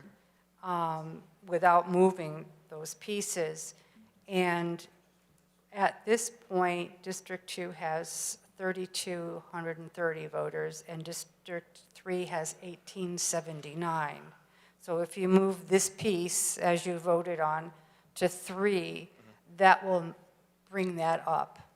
It won't be as much, but that's probably okay because Moses White can be a little difficult to vote. Now, Rock Hill won't be in, well, Rock Hill's never been in the district, right? So is there anywhere else in District 9 where you could have the Rock Hill voters vote? We are, yes, there is, and we are going to approach. Once these are cut up. Once it's all done, then we're going to approach actually the fire department. Okay, perfect. Thank you so much. Laffin. I was sorry, thank you. I was going to say the amendment thing that Councilor Testa did. Thank you. So I'm good. Counselor Thanks. Tada. Thank you, Mr. Chairman. 2 questions. Number 1, what about, so I was looking for my street and I realized I'm actually on one of the lines. So what happens to the streets that are on the black lines? Does one half of the street belong, so for example, I'm on the border of the 8th and the 9th. Does one half of the street, one side go to the 8th and the other half to the 9th, or does the whole street? That's correct, and that's a state. Which is correct, I'm sorry. The street is divided in half. Okay, so then my district would actually be changing. So you'll be notified. But what happens is when you divide a street lengthwise, and that's by state law, state statute, one side votes in one district and one side votes in the other district. And if it's split sideways, it's everybody below it goes one way and everybody above it goes the other way. Okay, so then we're going to be, there's more people changing districts than just, Yeah. like I'm looking at this now and I'm realizing I'm going to be in the 8th now and I'm in the 9th currently. So this is affecting A lot of people. a lot. Yes. That's why the sooner we get it, the sooner we can get the information to the people, and then we'll be able to give you Yeah, good numbers. my concern, and I know I'd asked this, several months back, and I saw in your memo you said it says, for anyone who wants to know how many voters will be in these changed districts before the changes are made, it cannot be done. I just don't feel comfortable enough voting on this without having that information. I don't understand, what I'm not understanding is that it really, the total number of voters in each district has no bearing on our local elections. Sure, well, correct, but I'll explain why. The one issue is with the town committees. So for example, the 9th district Republican town committee, and I would assume, well, I'm not sure about DTC, but because there are so many people in the 9th, people end up being excluded from town committee because there aren't enough seats available on the town committee because there's such a huge population in the 9th. So I was hoping this would address that and get them more even. Also, while I don't see this happening, there has been discussion, at least over my term on the council, that certain people, not on the council, but there's been discussion in the public that people would like to go to districts. That comes up. And that would be a charter change. Right, but it's a possibility. We have had charter revision, and so I'm just thinking now is the time to make these even by population, just in the event that did happen, or even just, I think it's good to have the districts be, more based on population than, than kind of how it is now where we have that gigantic 9th. So I still feel like I need those numbers to make a decision, and I'm just not 100% sure why we don't have them, because we have all the info. It's just, we would just need to, it'd be a matter of adjusting for the ones that are going to change. Right, and it's a difficult, it's a long process. Yeah. And it's harder for us because we have to get all of our normal work done before we can go in and do redistricting, because once we start the redistricting that day, it shuts out every other job that we have. Oh, sure, I can assume. So we have to do it in pieces. Right, I'm just wondering why there's, if there's not assistance from, another agency or the state or somebody else in town that could help to get those numbers. It's all in the Secretary of State system, and it just takes time. But with the changes, when I looked at it, all the changes that have been made, it's going to be pretty equal. Thank you, Mr. Chairman. Councilor Laffin? Thank you. To sort of not answer Councilor Tata's question, but to jump in, I think what you're basically saying is that the state, Secretary of State system, it tells you what we have now. And yes. In order to figure out what this could be, you can't. So you had to go through kind of manually and best guess the whole thing. Right. We can't just run a report based on a hypothetical, because No. it doesn't work that way. So once you get all this changed, Right, all the streets we can then change get a report and all just that. to. Oh, yes, Okay. definitely. And you can get a report every day. Right. We can get a report out of all the changes we make during the day. Okay. All right, thank you. Councilor Carmody? Good evening. I see him. So I did this 10 years ago when I was in the registrar's office, but we did not have nearly as many changes that you guys have to deal with. So I don't envy you for the position you're in. I had a question. Councilor Tata brought up the fact that her district is changing. Did you say that? I believe so, based on this. And so I guess my question is, because her street is not one of the ones highlighted, and I was wondering why that line in between the 8th and the 9th would be considered a change. Did that change in any way? Is that North Farms? Yes. That didn't change. Yeah, but North Farms, it goes up the street. So one street's in District 8 and one side's in District 9. Right, but we don't change in that. We didn't do that, I'm right. on the lower. It hasn't changed. It's the way it's always been. I believe so. I'm on the part near Jeffrey Drive, which is in black. Right under 68. So Saddlebrook, Far Horizon, Jeffrey. I'm right in that section. So You should reveal your exact address in a public meeting. Sorry. It's on the town website anyway, right? I was going to ask, but that's a stupid question. Where do you live exactly? If I may. Yes. So are you saying that this line that separates the 8th and 9th districts, that you're not changing that? That was changed, no. No. So that that line dividing 8 and 9 that goes from North Elm Street, follows North Farms all the way to Meriden. It's the same as it's been now. That's, okay. That's interesting. I think you don't know what side of the street you live on. I'm kidding. No, I'm definitely, Well, I'm sorry if I added any confusion here. And then I guess my other question had to do with District 6, the 103rd. Yes. Why? I know that the 103rd changed. Yes. In the 90th change in that vicinity. Yes. Don't we still need to codify the local lines? Don't we need to approve those? I know that the state legislative lines changed, but don't we need to change our lines to coincide with them? That's what we're doing. That's what you're doing. now. But District 6 is not mentioned as, They already redrew it. They had to, they're forced. but doesn't the council have to redraw? I mean, the council draws the district lines, the local district lines. Correct. Yes. That's what the motion on the table is. This is a 103rd But district. the 6th district changed. But the state did that. The state did. The state did that. But they don't have the authority to change District 6. They have the authority to change District 103, the state. So you're saying. Right. They changed the 103rd district. I get that, but they didn't change District 6. I'm saying, don't we need to codify that change?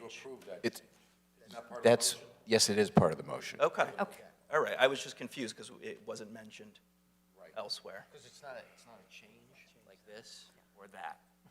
It's a requirement because it's state. But as long as we're still approving it. Yes. Is my question. Okay. Yes. Thank you. Counselor Tata. thank you. Confirmed what side of the street I'm on, I was correct. And I noticed, so now I just noticed another issue though. So there's several streets missing from this map. So in my search to find my own house, I realized that Patton's Court, Twin Pines Drive, the Willows neighborhood and the Estates neighborhoods are not on this map at all. That's because this is a town map. This is from the engineering department. And if you're part of a development, they don't put these things in. All of these things down by the golf course, down what used to be in 4, I had to get special maps just to find out what the names of the streets were, because they're not on the town maps. This is the engineering department's maps. Is this a recent map? I think, There's- so what I think he's saying is those are private streets? Yes. So they're not on the, It's not that, they still, like, get stuck in the 8th district, even though you don't see it on the map.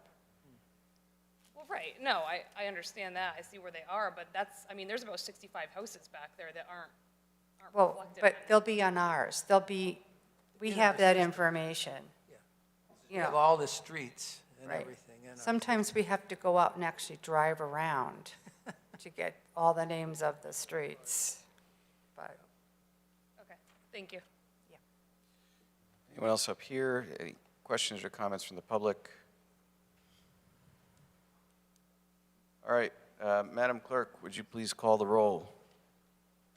Point of order, are we doing the 2 motions or was that wound up?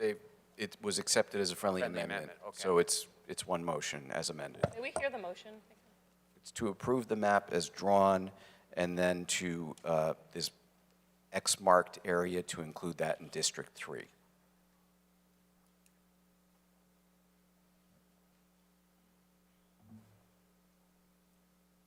thank you. Delete your street. Glad we all know where I live now. Friendly amendment accepted. Ready? Yes. Okay. Allenson? Yes. Carmody? Yes. Laffin? Yes. Marone? Yes. Tata? Abstain. Testa? Yes. Zandri? Yes. Chairman Cervoni? Yes. You have your districts. Thank you. Congratulations. Thanks. now we can go to work. Yeah, right.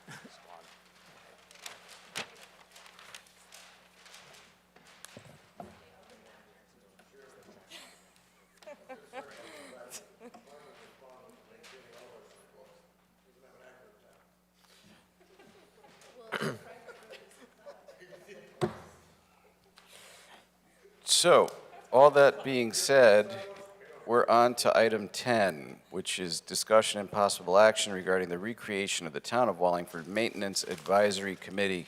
Councilor Zandri, through all the noise, that's your item. Thank you, Mr. Chairman. So, in multiple different discussions with different maintenance items that have come up, in town hall, other town-owned buildings, sidewalks in town, some of the parks in town, being in certain levels of repair. In these different discussions, what came out of it was that there used to be a maintenance advisory committee. So even though all these different, the engineer, the department that handles the sidewalks engineering and Parks and Rec deals with the parks, they take assessment of the different things that are their responsibilities, and they make a list of things that they want to include in their budgets and to do maintenance and repair on. The main crux of the old maintenance advisory committee was to kind of do a little bit more focus. The different departments, they look at a problem with the sidewalk and they go, yeah, we're going to spray paint it pink and throw some asphalt in there, or make a judgment that a whole sidewalk section is going to be repaired. And the advisory committee would also get involved as a separate group of individuals and go through some of their own expertise. The group came together with people that had different expertise in their own fields, talking about repairs on buildings and how many times do you want to try to reinforce something before you maybe take it down and do a bigger repair. It might actually be a little bit more money, but you might end up saving money. So these different discussions have been around a long time. Even with our school roof committee, there was a lot of discussion way back in the day on those, where they continued to do maintenance on things like ceiling tiles, replacing the ones that would get wet and brown. And the argument at that time was, for the amount of time that they've spent repairing and repainting and replastering, after a certain point, it would have been better to have made a larger investment to do the work, and then it didn't come until much later.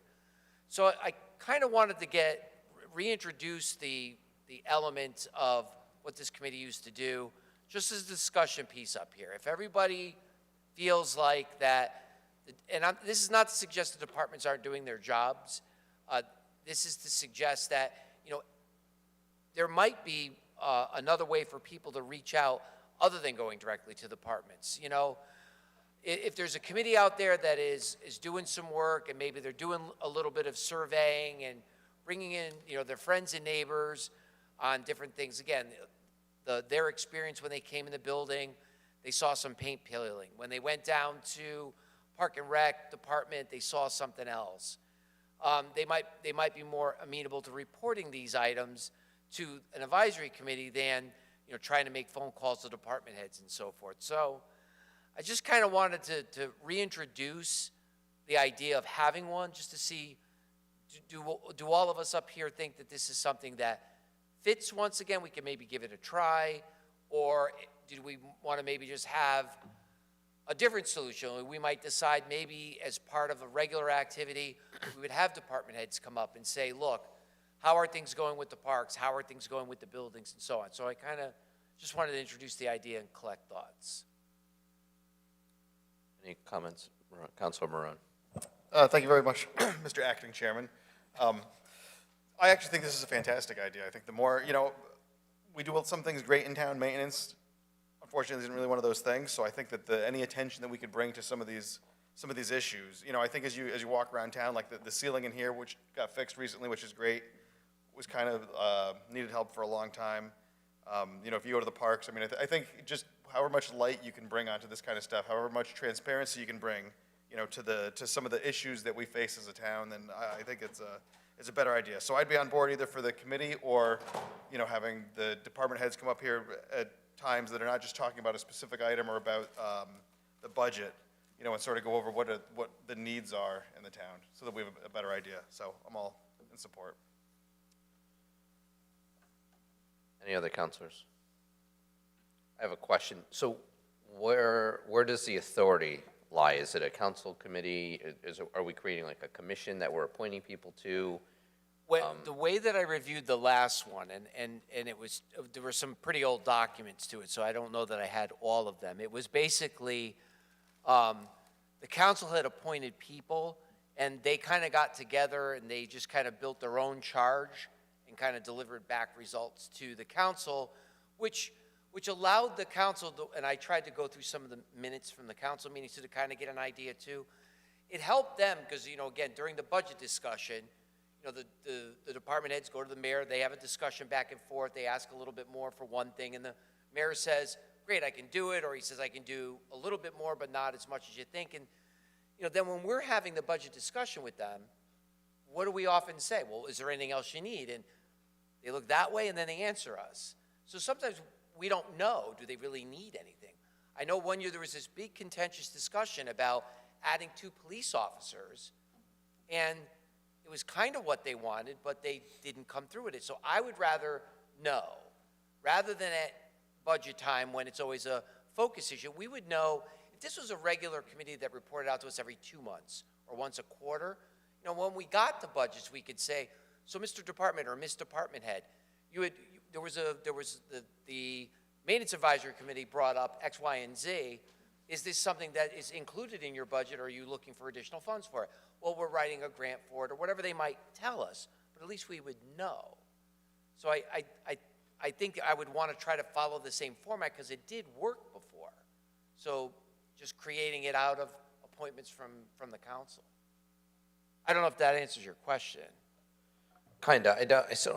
I guess I don't understand legally how it fits or if we get any authority from it. I guess that's what I'm trying to figure out. Or why did it stop existing? Did you get that part? I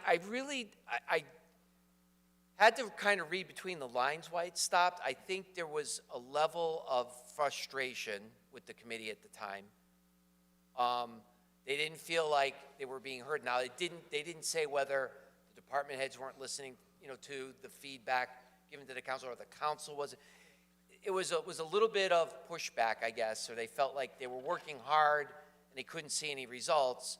And I also know that from what I was reviewing that few people couldn't commit to the time anymore. And then a discussion point came up, well, if these couple of people are going to leave, do we look to replace them or do we dissolve it? And I believe at the time the decision was to dissolve it, I'm sorry.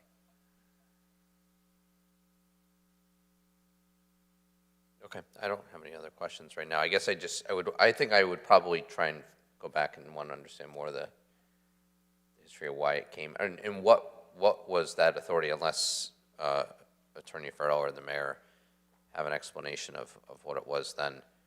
I'm just trying to grasp how is there a committee that we have now that it fits in that same category, just so I can understand it, I guess is what. Well, we've had committees in the past, like the Community Lake Restoration Committee. They looked to different resolutions to the lake, which eventually the members passed away, and then just nobody refilled those positions. So we've done it before. And they're all they were like, I guess like part of Park and Rec, like the pool committee, is that what you mean? Well, yeah, I mean, there's different committees that get put together. Even the ARPA committee got put together by us just to discuss this one subtopic. If I may? Sure. So if we just create a committee the way we did the ARPA committee, it only exists for the duration of this council. If we create a committee by ordinance, then it will have a life beyond this council. And you, Attorney Farrell, you can correct me if I'm wrong. You don't have to.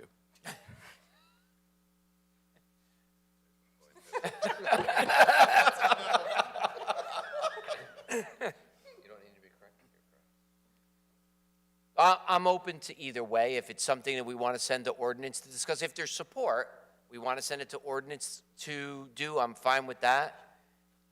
Otherwise, you're right, based on the last discussion with the ARPA committee, we couldn't form it because the council was ending, and they would have had to be reformed right away when the new council got sworn in.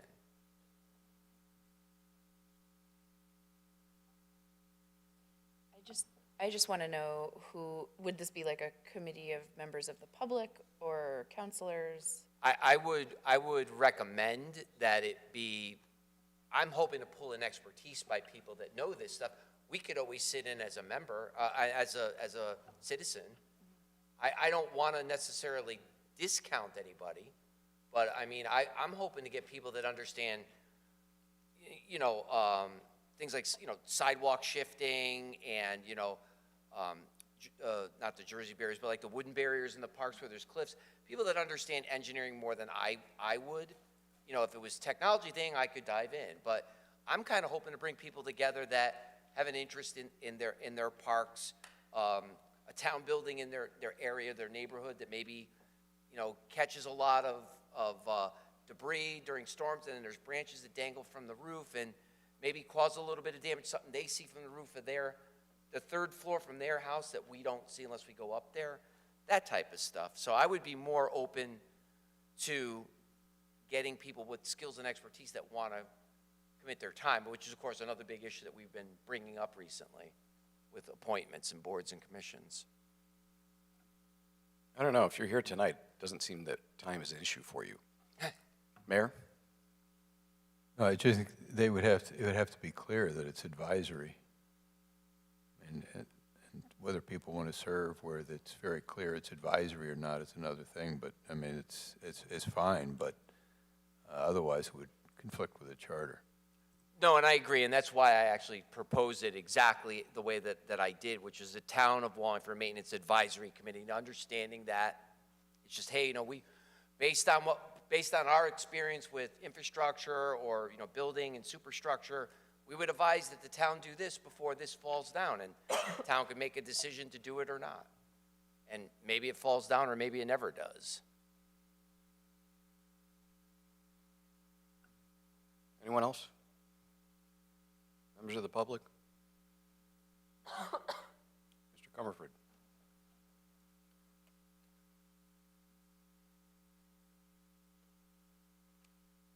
Bill Comerford, 5 Broadview Drive. In full disclosure, I had actually reached out to Mr. Zandri to ask him to try to see if this thing can be reinstated also. It happened in the 90s, I think it was 90 to 92, and the thrust of it was that there was people on the council that were my opinion, totally upset, disappointed with the administration. And they kept wanting, what's going on, what's going on, what's going on? So finally, they started this advisory committee and it was only advisory committee, and they were the eyes and ears to go back to the town council and say, this is what we got. Here's the problems, this is what we see. For example, if you had the advisory committee, in my opinion, you would know exactly the condition of the railroad station. You would have known that whenever you would ask the advisory committee, because that was part of their charge. They were part of their charge was the town hall. Part of their charge was Simpson School, because there was big problems with the roof over at Simpson School. I brought it up a couple of years ago with the Center Street Cemetery building. 3 years went by.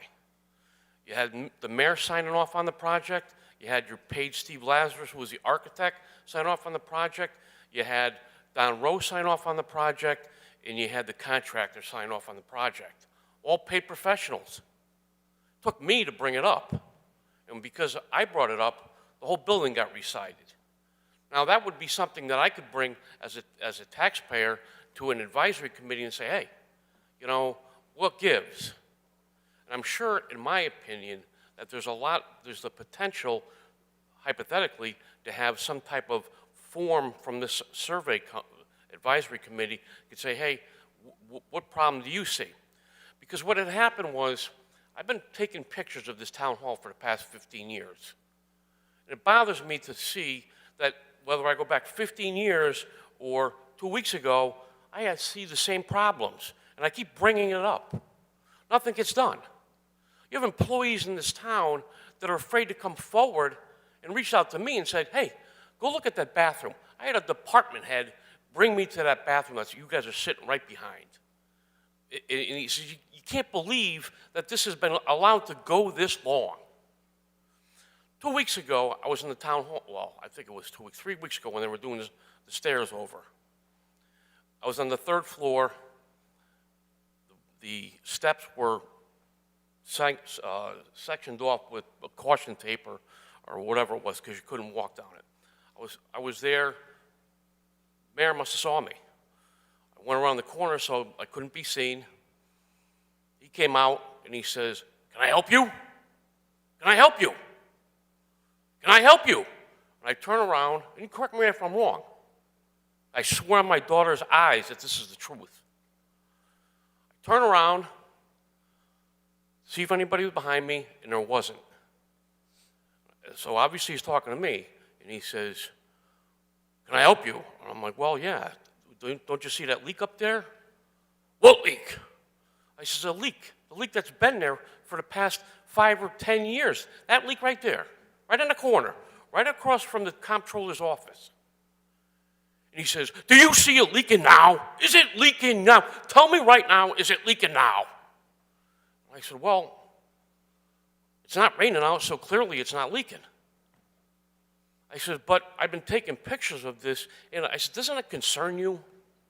And I said, "Isn't it a possibility that there might be some mold behind it?" "Mold? Do you see mold? Do you see mold?" And I said, "Well, I don't see mold, but you know, I did have some oversight of commercial buildings, and usually when you got leaks, there's a chance that there might be some mold." "Oh, now you're a leak expert, and now you're a mold expert." He's screaming at me. He's 2 feet from my face, screaming at me. So I said, "You know what, Mayor? Why don't you do me a favor and take a walk down to the 2nd floor bathroom and go and take a look at it." "I don't have time for you." And he walks away. Okay? Imagine if I was an employee. Imagine if I was the same department head that took me down there to go see that bathroom. Now, you guys can't deny seeing that, and you can't deny knowing that that's been like that for a long time. So whether you go to the 3rd floor, the 2nd floor, the 2nd floor bathroom, the wall outside of that, down to the building department, and you can see the same damage that's been allowed to occur for this whole time. But people are afraid because what I just witnessed as a taxpayer, I can't imagine the retribution that an employee would be under. So, I can't say enough to do that because it's only a benefit. And at the same time, it would save taxpayers money. It gives you guys more information. And the fact is that the town clerk's vault has been problematic because I spent the better part of a year down there going through documents that I needed. And that's leaked, and it's leaked, and it's leaked. It's got to the point where they just take the ceiling tiles and just change it, but yet they completely redo the stairs. It's this, it's that, because either they hire incapable people to do the repairs or they don't know what they're doing. For example, if you ever took the time to see how many times this roof's been repaired and or why is that consistent problem always happening, they don't know how to do the repairs and or find it. But yet you pay, and you pay, and you pay, and that's what the purpose of this advisory committee was. So what had happened was the advisory committee was charged with just bringing back this information to the town council. You guys do whatever you want. As the mayor said, it's just advisory. It's just like when you guys authorized them to spend the money for Wood and Kaplan parking lot, but yet it's not done. Okay? You guys can only give them the funds. Now, he chose not to do it. Now, the advisory committee can only just give you the information that's there, the pictures that are there, and say, okay, we brought it to your attention, now it's up to you guys. And at the end of the day, you guys can only make a suggestion to him because he controls the purse. I just think that it would be an avenue, at least for some of the employees or some of the workers that could benefit from it as well as the taxpayers. So I'm hoping that this goes through because it makes sense not to do it. Thank you. Anyone else? There being none, it's back to the council. I'm going to suggest that maybe we take this over to the ordinance committee meeting I mean, what are people's thoughts? I mean, if we're gonna take a look to maybe support something like this, it's not a 2-year thing. I would like to make it, you know, we could set up the discussion of how long people are appointed for and all that as part of setting up the ordinance, but I would like it to be something continuing and ongoing because, you know, I'm trying to look at it from the spirit in which I brought it up, which is I'd like to see some improvements. I'd like to see the opportunity to make decisions on when do we stop patching and painting and when do we maybe suggest a repair. Again, understanding all of it, you know, even from the advisory committee to us back over to the administration, it's all ultimately up to the Office of the Administration. But I would like more options, and so I guess that would be my suggestion. Does it make sense to make a request, everybody, to the ordinance committee? All right, great. I think Mr. Marone has heard you. So no, I was also asking everybody if they were in agreement with it. So Joe, I'll send you an email request for that then? Perfect. Well, yeah, or it's noted, I have your email from the agenda. Okay, and then, so whenever it's convenient to put that up, and as long as I've got 5 seconds more, I'd like to bring up the tax freeze as well. Could you add that as an item as well? Would you like me to send an email on that? Okay. I think you already did. Well, we discussed it, but I don't know if I formally asked to put it back on, but thank you. Thank you, Mr. Chairman. Thank you. All right, we need a motion on number 11. Mr. Chairman, I move we go into executive session pursuant to the Connecticut General Statutes, Section 1-225F and Section 1-206B regarding strategy and negotiations with respect to the pending tax appeal matter of United Concrete Products versus the Town of Wallingford. Is there a second? Second. Moved and seconded. All those in favor signify by saying aye. Aye. Aye. Any opposed? Hearing none, I declare the council in executive session. Kindly clear the council chambers.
seconds. He'll look real crazy. Call the meeting back to order. Is there a motion to come out of executive session? So moved. Second. Moved and seconded. All those in favor signify by saying aye. Aye. I declare the council back in public session. Can we have a motion on number 12? Yes, Mr. Chairman, I move we authorize the settlement in the pending tax appeal matter of United Concrete Products versus Town of Wallingford as discussed in executive session. Second. Moved and seconded. Any discussion on the motion? I just realized we don't have a clerk. I was just going to say, clerk Good, never it's came recorded. back.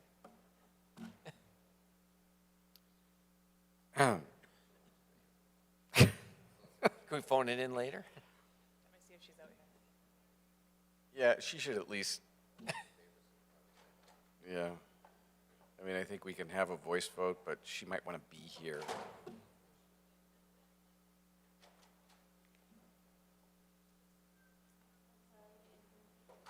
It's okay, it's probably my fault.